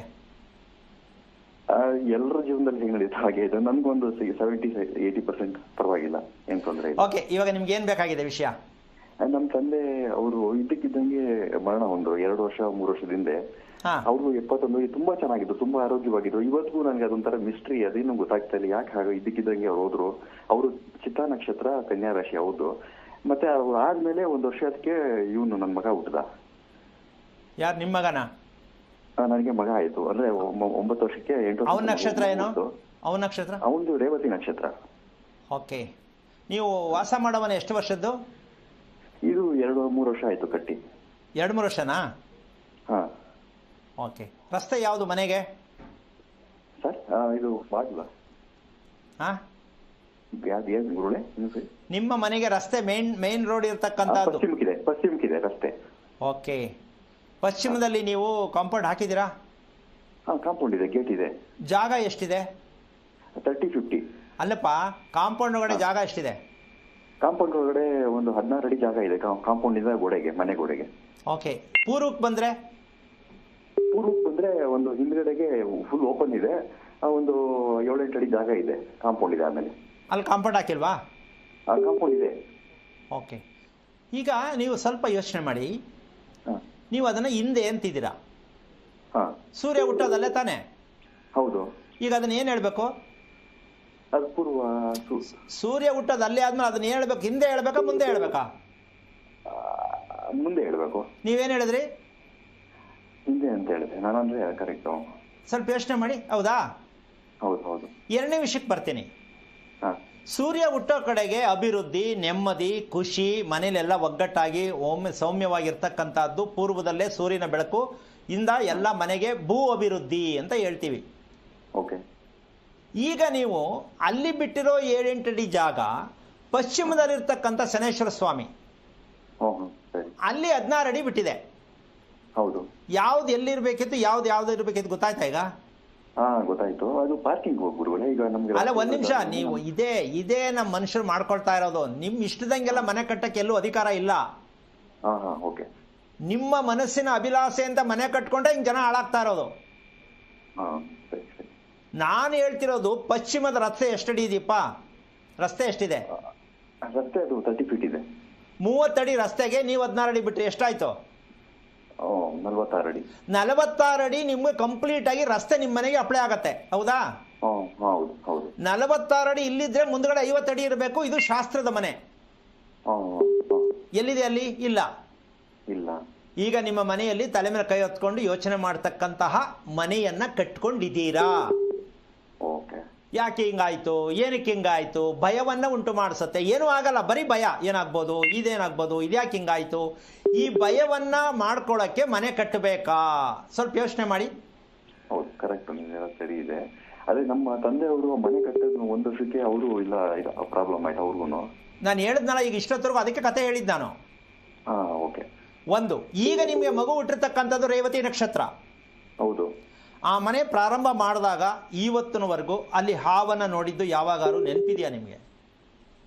ಮಗು ಹುಟ್ಟಿದಾಗಿಂದ ಹಾವು ನೋಡಿಲ್ಲ ಅನ್ಸುತ್ತೆ. ಮಗು ಹುಟ್ಟಿದಾಗಿಂದ ಅಲ್ಲ, ಮನೆ ಕಟ್ಟಕ್ ಶುರು ಮಾಡಿದ್ಮೇಲೆ, ಮನೆಗೆ ಬಂದ ಮೇಲೆ ಯಾವಾಗ ಹಾವು ನೋಡಿದ್ರ ಅಂತ ಕೇಳ್ತೀನಿ. ನೋಡಿದೀವಿ, ಒಂದ್ಸರಿ ನೋಡಿದೀವಿ. ಈಗ ಅದ್ರ ಗುರ್ತು ಅದೇ ನಿಮ್ಮ ಮಗು. ಆ ಜಾಗದಲ್ಲಿ ಏನಿತ್ತು ಅನ್ನೋದು ಗುರ್ತು.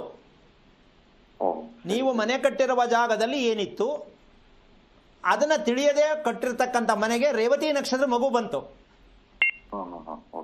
ಇಲ್ಲಿ ಒಂದು ವಿಷಯ ತಿಳ್ಕೊಳ್ಳಿ, ಯಾವಾಗಲೂ ಮನೆ ಕಟ್ಟೋದು ನಾವು ಪೂರ್ವಕ್ಕೆ ಬಾಗಿಲು ಇಟ್ಕೊಂಡ್ರೆ, ಪಶ್ಚಿಮಕ್ಕೆ ಬಾಗಿಲು ಇಟ್ಕೊಂಡ್ರೆ, ಇದು ಮುಂದೆ ಇದು ಹಿಂದೆ ಅಂತಕ್ಕಂಥದ್ದೇ ನಮ್ಗೆ ಇನ್ನೂ ಗೊತ್ತಾಗಿಲ್ಲ. ನೀವು ಪಾರ್ಕಿಂಗು ಅಂತಕ್ಕಂಥದ್ದು ಇದೆಯಲ್ಲ, ಇದು ನಿಮಗೆ ದೊಡ್ಡ ಸಮಸ್ಯೆಯನ್ನ ಕೊಡುತ್ತೆ. ಅಷ್ಟು ಅಡಿ ಜಾಗವನ್ನ ಪಶ್ಚಿಮದಲ್ಲಿ ಬಿಡಬಾರ್ದು. ಸರಿ ಸರಿ. ಇದನ್ನ ನೀವು ಕರೆಕ್ಟಾಗಿ ತಿಳ್ಕೊಂಡು ಮುಚ್ಚೋದಕ್ಕೆ ಪ್ರಯತ್ನ ಮಾಡಿದ್ರೆ, ಅಂದ್ರೆ ಯಾವ ತರ ಮುಚ್ಚಬೇಕು ಅಂತ ತಿಳ್ಕೊಂಡು ಹೆಂಗ ಮುಚ್ಚಿಬಿಟ್ಟಿರಾ. ಸ್ವಲ್ಪ ನಿಮ್ಮ ಮನೆಯಲ್ಲಿ ಮನಃಶಾಂತಿಗೆ, ಅಭಿವೃದ್ಧಿಗೆ, ನೆಮ್ಮದಿಗೆ ಅವಕಾಶ ಸಿಕ್ಕತ್ತೆ. ಇಲ್ಲ ಅಂದ್ರೆ ಮಲ್ಕೊಳ್ಳುವಾಗಲೂ ಭಯ, ಬೆಳಗ್ಗೆ ಹೇಳ್ತೀನೋ, ಬೆಳಗ್ಗೆ ಏನಾಗ್ಬಿಡುತ್ತೋ, ನನ್ನ ಕಮಿಟ್ಮೆಂಟ್ ಏನಾಗ್ತಿದೋ, ಈ ತರ ಅನ್ಕೊಂಡೇ ಮಲ್ಕೋಬೇಕಾಗತ್ತೆ. ನೀವು ಉತ್ತರ, ಪೂರ್ವ, ಪಶ್ಚಿಮ ನಾನು ಹೇಳ್ತಾ ಇರ್ತಕ್ಕಂಥ ಬಾಗಿಲು ಯಾವ ಕಡೆಗಾಲ ನೀವು ಸುತ್ತ ಇಟ್ಕೊಳ್ಳಿ, ಅದೆಲ್ಲ ಹೇಳ್ತಾ ಇರೋದು. ನೀವು ಮನೇನೆ ಕಾಲ್ ಹತ್ರ ತಲೆ ಹತ್ರ ಕಾಲ್ ಕಟ್ಬಿಟ್ಟು ನೀವು ಉತ್ತರಕ್ಕೆ ಇದೆ ಪಶ್ಚಿಮಕ್ಕೆ ಇದೆ, ಅಲ್ಲಿ ಏನು ವರ್ಕ್ ಆಗಲ್ಲ. ಕಾಲು ಮನುಷ್ಯನ ದೇಹಕ್ಕೆ ಎಷ್ಟು ಎತ್ತರ ಇರಬೇಕು ಭಗವಂತ ಅಷ್ಟು ಕೊಟ್ಟಿದ್ದಾನೆ, ತಲೆನೂ ಹಂಗೆ ಕೊಟ್ಟಿರ್ತಾನೆ, ದೇಹ ನೋಡಕ್ ಚೆನ್ನಾಗಿ ಕಾಣಿಸುತ್ತೆ. ಹಾಗೆ ದಿಕ್ಕುಗಳನ್ನು ನಾವು ಗಮನಿಸ್ತಕ್ಕಂಥ ವಿಚಾರದಲ್ಲಿ ತುಂಬಾ ದೂರ ಇದ್ದೀವಿ. ಯಾಕೆಂದ್ರೆ ಆ ದಿಕ್ಕನ್ನು ಗಮನಿಸೋದ್ರಲ್ಲಿ ಮನೆಯನ್ನ ಹೇಗೆ ನಿರ್ಮಾಣ ಮಾಡ್ಕೋಬೇಕು ಅಂತಕ್ಕಂಥ ವಿಚಾರದಲ್ಲಿ ನಾವು ತುಂಬಾ ದೂರ ಇದ್ದೀವಿ. ನೋಡಿ, ಸಮಸ್ಯೆಯನ್ನ ಸರಿಪಡಿಸೋದಕ್ಕೆ ಮನೆ ಇದೆಯೇ ಹೊರತು ಸಮಸ್ಯೆನ ಸರಿಪಡಿಸಕ್ಕೆ ಯಾರಿಂದನೂ ಆಗಲ್ಲ. ಏನ್ ಹೇಳ್ತೀರಾ? ಇದನ್ನ ನೀವು ಮನೆ ಅಳತೆ ತಗೊಂಡು, ಮನೆ ಪ್ಲಾನ್ ಇದ್ರೆ ತಗೊಂಡು ತಿಳ್ಕೊಳ್ಳೋದೇ ಆದ್ರೆ, ಪ್ರತಿಯೊಂದು ಮುಂದೆ ಮಗುವಿಗೇನು, ನಕ್ಷತ್ರಕ್ಕೆ ಬಂದಿದ್ದ ಕಾರಣ ಏನು, ಈ ಮಗುವಿಗೆ ಪ್ರತಿ ವರ್ಷ ಏನ್ ಮಾಡಬೇಕು. ನಂಬರ್ 1, ನೀವು ಮತ್ತೆ ಗಂಡ ಅಂದ್ರೆ ಮಗುವಿನ ತಂದೆ ತಾಯಿಗೆ ಒಂದು ರೀತಿಯಲ್ಲಿ ಅನಾರೋಗ್ಯವನ್ನ, ಸ್ವಲ್ಪ ಭಯವನ್ನ ಉಂಟು ಮಾಡಿಸ್ತಕ್ಕಂಥ ಒಂದು ಸನ್ನಿವೇಶ ಉತ್ಪತ್ತಿ ಆಗತ್ತೆ. ರೇವತಿ ನಕ್ಷತ್ರದಲ್ಲಿ ಹೆಣ್ಣು ಮಗು ಗಂಡು ಮಗು ಯಾರೇ ಹುಟ್ಟಿದ್ರು ತಂದೆ ತಾಯಿಗೆ ಸ್ವಲ್ಪ ಅನಾರೋಗ್ಯ, ತಾತ ಅಜ್ಜಿ ತಂದೆ ತಾಯಿಗೆ ಸ್ವಲ್ಪ ಅನಾರೋಗ್ಯ, ಮನಸ್ಸಿಗೆ ಬೇಸರ ಆಗ್ತಕ್ಕಂಥ ಸನ್ನಿವೇಶಗಳು ಪ್ರಾಪ್ತಿ ಆಗತ್ತೆ. ಪ್ರತಿ ವರ್ಷ ತಪ್ಪದೆ ಮೃತ್ಯುಂಜಯ ಹೋಮ ಮಾಡಿಸ್ಬೇಕು, ಮಗು ಅಭಿವೃದ್ಧಿ ಆಗತ್ತೆ. ಇಲ್ಲಾಂದ್ರೆ ಅದಕ್ಕೆ ಕಾಲು ನೋವು, ಕಾಲು ಸೋತ್ಕೊಳ್ಳೋದು, ಏನಾದ್ರು ಸಮಸ್ಯೆ. ಆ ಮಗುಗೆ ಎಷ್ಟು ವಯಸ್ಸೀಗ? ಈಗ 2 ವರ್ಷ ಗುರುಗಳೇ. ಈಗ ಆ ಮಗು ನೋಡಿ ಕುತ್ಕೊಳ್ಳುವಾಗ ನೀವು ಗಮನಿಸಿ, ಕರೆಕ್ಟಾಗಿ ಕೂರಿಸಿ. ನೀವು ಕುತ್ಕೊಳತ್ತ ಮಗು? ಅದೇ ಒಂದ್ಸರಿ ಜಾಸ್ತಿ ಕುತ್ಕೊಂಡಿರ್ತಾನೆ ಸೋಫಾ ಅಲ್ಲಿ. ಅಲ್ಲ, ಆ ಕೂತ್ಕೊಂಡಾಗ ಗಮನಿಸಿ, ಎರಡೂ ಕಾಲು ನೇರವಾಗಿ ಎತ್ಕೊಂಡು ಕೂತ್ಕೊಳ್ಳಲ್ಲ. ಒಂದು ಮಗು ಸೊಟ್ಟ ಎಳ್ಕೊಳ್ಳುತ್ತೆ, ಒಂದು ಮಗು ಕಾಲ್ನ ಮುಂದೆ ಬಿಡಿರುತ್ತೆ. ನೋಡಿ, ಗಮನಿಸಿ. ಓಕೆ, ನೋಡ್ತೀನಿ ಗುರುಗಳೇ. ಗಮನಿಸಿ, ಇದು ಗೊತ್ತಾಗತ್ತೆ ನಿಮ್ಗೆ. ಅಂದ್ರೆ ಸೊಟ್ಟ ಕೂತ್ಕೊಳ್ತಾನೆ ಅಂತ ಹೇಳ್ತೀರಾ? ಇದು ಯಾಕೆ ಅಂತಂದ್ರೆ ನೋಡಿ, ನಾವು ಮಕ್ಕಳನ್ನ ಆಗ್ಲಿ ನಾವಾಗ್ಲಿ ನಾವು ಹುಟ್ಟಿರ್ತಕ್ಕಂಥ ರೀತಿ ನಕ್ಷತ್ರದ ಮೇಲೆ ನಮ್ಮ ದೇಹ ಕೂತ್ಕೊಳ್ಳುತ್ತೆ. ಈ ಶಾಸ್ತ್ರ ಇನ್ನು ನಮ್ಮ ದೇಶದಲ್ಲಿ ಇನ್ನೂ ಹರಡಿಲ್ಲ, ಓಪನ್ ಆಗಿಲ್ಲ. ಸರಿ ಸರಿ ಗುರುಗಳೇ. ಈಗ ತಿಳ್ಕೊಂಡೆ ಅಂತ ಖುಷಿ ಆಯ್ತಾ, ಬೇಜಾರಾಯ್ತಾ? ಎಲ್ಲ ಖುಷಿ ಆಯ್ತು ಗುರುಗಳೇ. ನಾವು ತಿಳ್ಕೊಂಡು ಇನ್ನು ಕಲ್ತ್ಕೊಳ್ಳೋದಿದೆ ತುಂಬಾ. ಅದು ನನಗೆ ತುಂಬಾ ಅಡೆತಡೆಗಳು ಜಾಸ್ತಿ, ಅದೇ ಪ್ರಾಬ್ಲಮ್ ನನಗೆ. ಇಲ್ಲ, ಒಂದ್ ವಿಷಯ ಪ್ರಾಬ್ಲಮ್ ಅಂತಕ್ಕಂಥದ್ದು ಏನಂದ್ರೆ, ನಿಮ್ಮ ಮನೆಯಲ್ಲೇ ಇಟ್ಕೊಂಡಿದ್ದೀರಾ ನೀವು. ಶನೇಶ್ವರ ಸ್ವಾಮಿ ಬಾಗ್ಲಲ್ಲೇ ಇದ್ದಾನೆ. ದುಃಖ, ನಷ್ಟ, ಬೇಜಾರು, ಆವೇಶ, ಸಾಲ ಮಾಡ್ಕೊಳ್ಳೋ ಪರಿಸ್ಥಿತಿ ತಗೊಂಡೋಗೋದು, ನಿಮ್ ದುಡ್ಡು ನೀವೇ ಬಡ್ಡಿ ಕಟ್ಟಕ್ಕಾಗೋದು, ಇದೆಲ್ಲವೂ ಅಡಕಡ್ಚಣೆ ಆಗತ್ತೆ. ಇದು ನಿಮ್ಮನೇಲಿ ನೀವೇ ಅಕೌಂಟ್ ಓಪನ್ ಮಾಡ್ಕೊಂಡ್ರದು, ಯಾರು ಕೊಟ್ಟಿಲ್ಲ, ಯಾವ ದೇವರು ಕೊಟ್ಟಿಲ್ಲ, ನೀವೇ ಸೃಷ್ಟಿ ಮಾಡ್ಕೊಂಡ್ರದು ಗೊತ್ತಿಲ್ಲದೆ. ಇದನ್ನ ತಿಳ್ಕೊಂಡು ಅದೇನು ದೊಡ್ಡ ವಿಷಯ ಅಲ್ಲ. ಮುಂದ್ಗಡೆ ಇರೋ 16 ಅಡಿ ಜಾಗನ ಹೇಗೆ ಬಳಸ್ಕೋಬೇಕು, ಮನೆಗೆ ಹೇಗೆ ಸೇರಿಸ್ಕೋಬೇಕು, ಅದ್ರಲ್ಲಿ ಏನ್ ಮಾಡಿದ್ರೆ ಚೆನ್ನಾಗಿರುತ್ತೆ, ಈ ತಿಳ್ಕೊಳ್ಳೋಕೆ ಪ್ರಯತ್ನ ಮಾಡಿ. ಎಲ್ಲವೂ ಸಕ್ಸಸ್ ಆಗತ್ತೆ, ಯೋಚನೆ ಮಾಡಬೇಡಿ. ಒಳ್ಳೇದಾಗ್ಲಿ. ಓಕೆ, ಧನ್ಯವಾದ ಕರೆ ಮಾಡಿದ್ದಕ್ಕೆ. ಇನ್ನೊಬ್ರು ಕಾಲರ್ ಇದ್ದಾರೆ ಗುರುಜಿ, ಅಂಡಾನಯ್ಯ ಅಂತ, ಧಾರವಾಡದಿಂದ. ನಮಸ್ತೆ. ನಮಸ್ತೆ ಮೇಡಮ್ ಅವ್ರೆ. ಯಾರ ಬಗ್ಗೆ ಕೇಳ್ಬೇಕಿತ್ತು? ನಮ್ಮ ಮೊಮ್ಮಗನ ಬಗ್ಗೆ ಕೇಳ್ಬೇಕಾಯ್ತ್ರಪ್ಪ. ಅವ್ರ ನಕ್ಷತ್ರ ಹೇಳಿ ಸರ್. ಅದು ಸ್ವಾತಿ ನಕ್ಷತ್ರಪ್ಪ. ಓಕೆ, ಗುರೂಜಿ ಇದ್ದಾರೆ, ಮಾತನಾಡಿ. ಹಲೋ, ನಮಸ್ತೆ ಗುರೂಜಿ. ಕೋಟಿ ಕೋಟಿ ನಮಸ್ಕಾರ ಗುರೂಜಿ. ಏನಪ್ಪ, ಏನ್ ಖುಷಿಗಾ? ಇಲ್ರಿ, ತಾವು ಹೇಳುವಂತದ್ದೆಲ್ಲ ನಮ್ಗ ಅಳವಡಿಸ್ಕೊಂಡೇವ್ರಿಪ್ಪ. ಆದ್ರೆ ಅದನ್ನ ಕೃತಿಯಲ್ಲಿ ತರುದು ಪ್ರಯತ್ನ ಬಾಳ ಮಾಡಾಕತ್ತೇವ್ರಿಪ್ಪ. ಅದು ಎಷ್ಟರ ಮಟ್ಟಿಗೆ ನಮಗ್ ಜಯ ಆಗ್ತದೆ ಗೊತ್ತಿಲ್ಲ. ಬಹಳ ಇದರಿಂದ ನಾನು ತಮ್ಮ ಕಾರ್ಯಕ್ರಮ ನೋಡ್ತಾ ಇದ್ದೇನೆ, 2 ವರ್ಷಗಟ್ಲೆ ನೋಡ್ತಾ ಇದ್ದೇನೆ. ಬಹಳ ಅದ ಪ್ರಕಾರ ನಮ್ಮ ಭಾರತ ದೇಶ ಜನ ಅಳವಡಿಕೆ ಮಾಡ್ಕೊಂಡ್ರೆ ತುಂಬಾ ನನಗ ನೀವ್ ಹೇಳುವಂತ ಒಂದು ಎಲ್ಲಾ ವಿಷಯಗಳನ್ನ ನಮ್ಮಲ್ಲಿ ಪರಿವರ್ತನೆ ನಾವು ಮಾಡ್ಕೊಂಡ್ರೆ ಎಂತ ಇದು ಒಂದು ಈ ಕಲಿಯುಗ ಹೋಗಿ ಇವತ್ತ ಸತ್ಯುಗ ಪ್ರಾರಂಭ ಆಗತ್ತೆ ಅನ್ನೋ ರೀತಿ ಒಳಗೆ ತಮ್ಮ ಒಂದು ಅಭಿಪ್ರಾಯ, ಸೂಚನೆ, ತಮ್ಮ ಒಂದು ಸಾರಾಂಶ, ದೃಷ್ಟಾಂತ ಎಲ್ಲವೂ ಬಹಳ ಹಿಡಿಸಿಬಿಡ್ತೀರಿ ಅಪ್ಪಾರ ನನಗೆ. ಅದ್ರ ಸಂಬಂಧ ನಾನು ಇದನ್ನ ಹೇಳಾಕ ನಿಮಗೆ ನಾ ಫೋನ್ ಮಾಡೀನ್ರಿಪ್ಪ. ಓಕೆ, ತುಂಬಾ ಸಂತೋಷ. ನಿಮ್ಗೆ ಇಷ್ಟ ಅರ್ಥ ಆಗಿದೆಯಲ್ಲ ಕಾರ್ಯಕ್ರಮ, ಅದು ಖುಷಿ. ಬಹಳ ಅರ್ಥ ಆಗೈತ್ರಿಪ್ಪ, ಬಹಳ ಅರ್ಥ ಅಂದ್ರೆ ಬಹಳ ಅರ್ಥ. ಈ ಪ್ರಕಾರ ಎಲ್ಲಾ ಜನರು ಈ ಅಳವಡಿಸ್ಕೊಂಡ್ರೆ ಮಾತ್ರ ಏನ್ರಿಪ್ಪ ಅದನ್ನ ಅಧರ್ಮ ಅನ್ನುವಂಥದ್ದು ನಶಿಸಿ ಹೋಗಿ ಧರ್ಮಕ್ಕೆಲ್ಲರೂ ಹತ್ತಿರ ಆಗ್ತಾರೆ ನೋಡ್ರಿಪ್ಪ. ಅಂತ ಒಂದು ನಿಮ್ಮಂತ ಸ್ವಾರಸ್ಯ ವಿಚಾರಗಳ ನಮ್ಮಲ್ಲಿ ಕೇಳಿ ಕೇಳಿ ನನಗೂ ಬಹಳ ಆನಂದ ಭರಿತ ಆಗ್ಬಿಟ್ಟೇನ್ರಿಪ್ಪ ರಣ. ಓಕೆ, ಈಗ ಏನಾಗ್ಬೇಕಿತ್ತು ನಮ್ಗೆ? ಏನೇನ್ರಿಪ್ಪ, ನಮ್ಮ ಮೊಮ್ಮಗ ಒಂದು ಈ 6 ವರ್ಷದವ್ರಿಪ್ಪ, ಸ್ವಾತಿ ನಕ್ಷತ್ರಪ್ಪ. ಒಂದು ಸ್ವಲ್ಪ ಅಧೈರ್ಯ, ಬಹಳ ಧೈರ್ಯನೇ ಇಲ್ರಿಪ್ಪ. ಮತ್ತೆ ಇಷ್ಟಾಗಿ ನಾವು ಮಾತಾಡಿದ ಕೂಡಲೇ ರಿವರ್ಸ್ ಸ್ವಲ್ಪ ಮಾತಾಡಕ್ಕೂ ಒಂದೀಟ ದೌಡ್ ಉತ್ತರ ಕೊಡೋದಿಲ್ಲ. ಈಗಿನ ಹುಡುಗರಂಗ ಈಗ 6 ವರ್ಷದ ಹುಡುಗರು ಇರ್ತಾರಲ್ರಿಪ್ಪ, ಆ ರೀತಿ ಇಲ್ಲ. ಬಹಳ ಕೇಳಿಸ್ಕೊಳ್ಳಿ, ಹೇಳ್ತೀನಿ. ಹೇಳಿ. ನೀವು ಇದನ್ನ ಗಮನಿಸ್ಬೇಕು. ಏನು ಮಗು ನಿಮ್ಮಲ್ಲಿ ಇದೆಯಾ, ಬೇರೆ ಅಲ್ಲ ಇದೆಯಾ, ಮಗಳ ಹತ್ರ ಇದೆಯಾ? ಮಗನ ಇಲ್ರಿ, ನಮ್ಮ ಹತ್ರ ಅದನ್ರಿ, ಮಗನ ಮಗರಿ ನಮ್ಮ ಹತ್ರ ಅದ. ಓಕೆ, ಆ ಮಗು ಕರೆದ್ಬಿಟ್ಟು ಇವಾಗ ಹೊಟ್ಟೆ ಮುಟ್ಟು ನೋಡಿ ಎಷ್ಟು ಗಟ್ಟಿ ಇದೆ ಅಂತ ಸ್ವಲ್ಪ ನೋಡಿ, ಗೊತ್ತಾಗತ್ತೆ. ಒಂದು. ಎರಡನೇದು, ಟೈಮ್ ಸರಿಗೆ ಕರೆಕ್ಟಾಗಿ ಯಾವುದೇ ಕಾರಣಕ್ಕೂ ಮಗು ಮೋಷನ್ಗೆ ಹೋಗಲ್ಲ. ಇಲ್ರಿಪ್ಪ, ಅದ ಒಂದ್ ಸ್ವಲ್ಪ ಪ್ರಾಬ್ಲಮ್ ಐತ್ರಿ. ಅಲ್ಲ, ಒಂದ್ ನಿಮಿಷ ಕೇಳಿಸ್ಕೊಳ್ಳಿ. ಅದೇ ಒಂದ್ ಸ್ವಲ್ಪ ಪ್ರಾಬ್ಲಮ್ಮೇ ನಾನು ಹೇಳ್ತಿರೋದು. ಹ್ಞೂನ್ರಿ.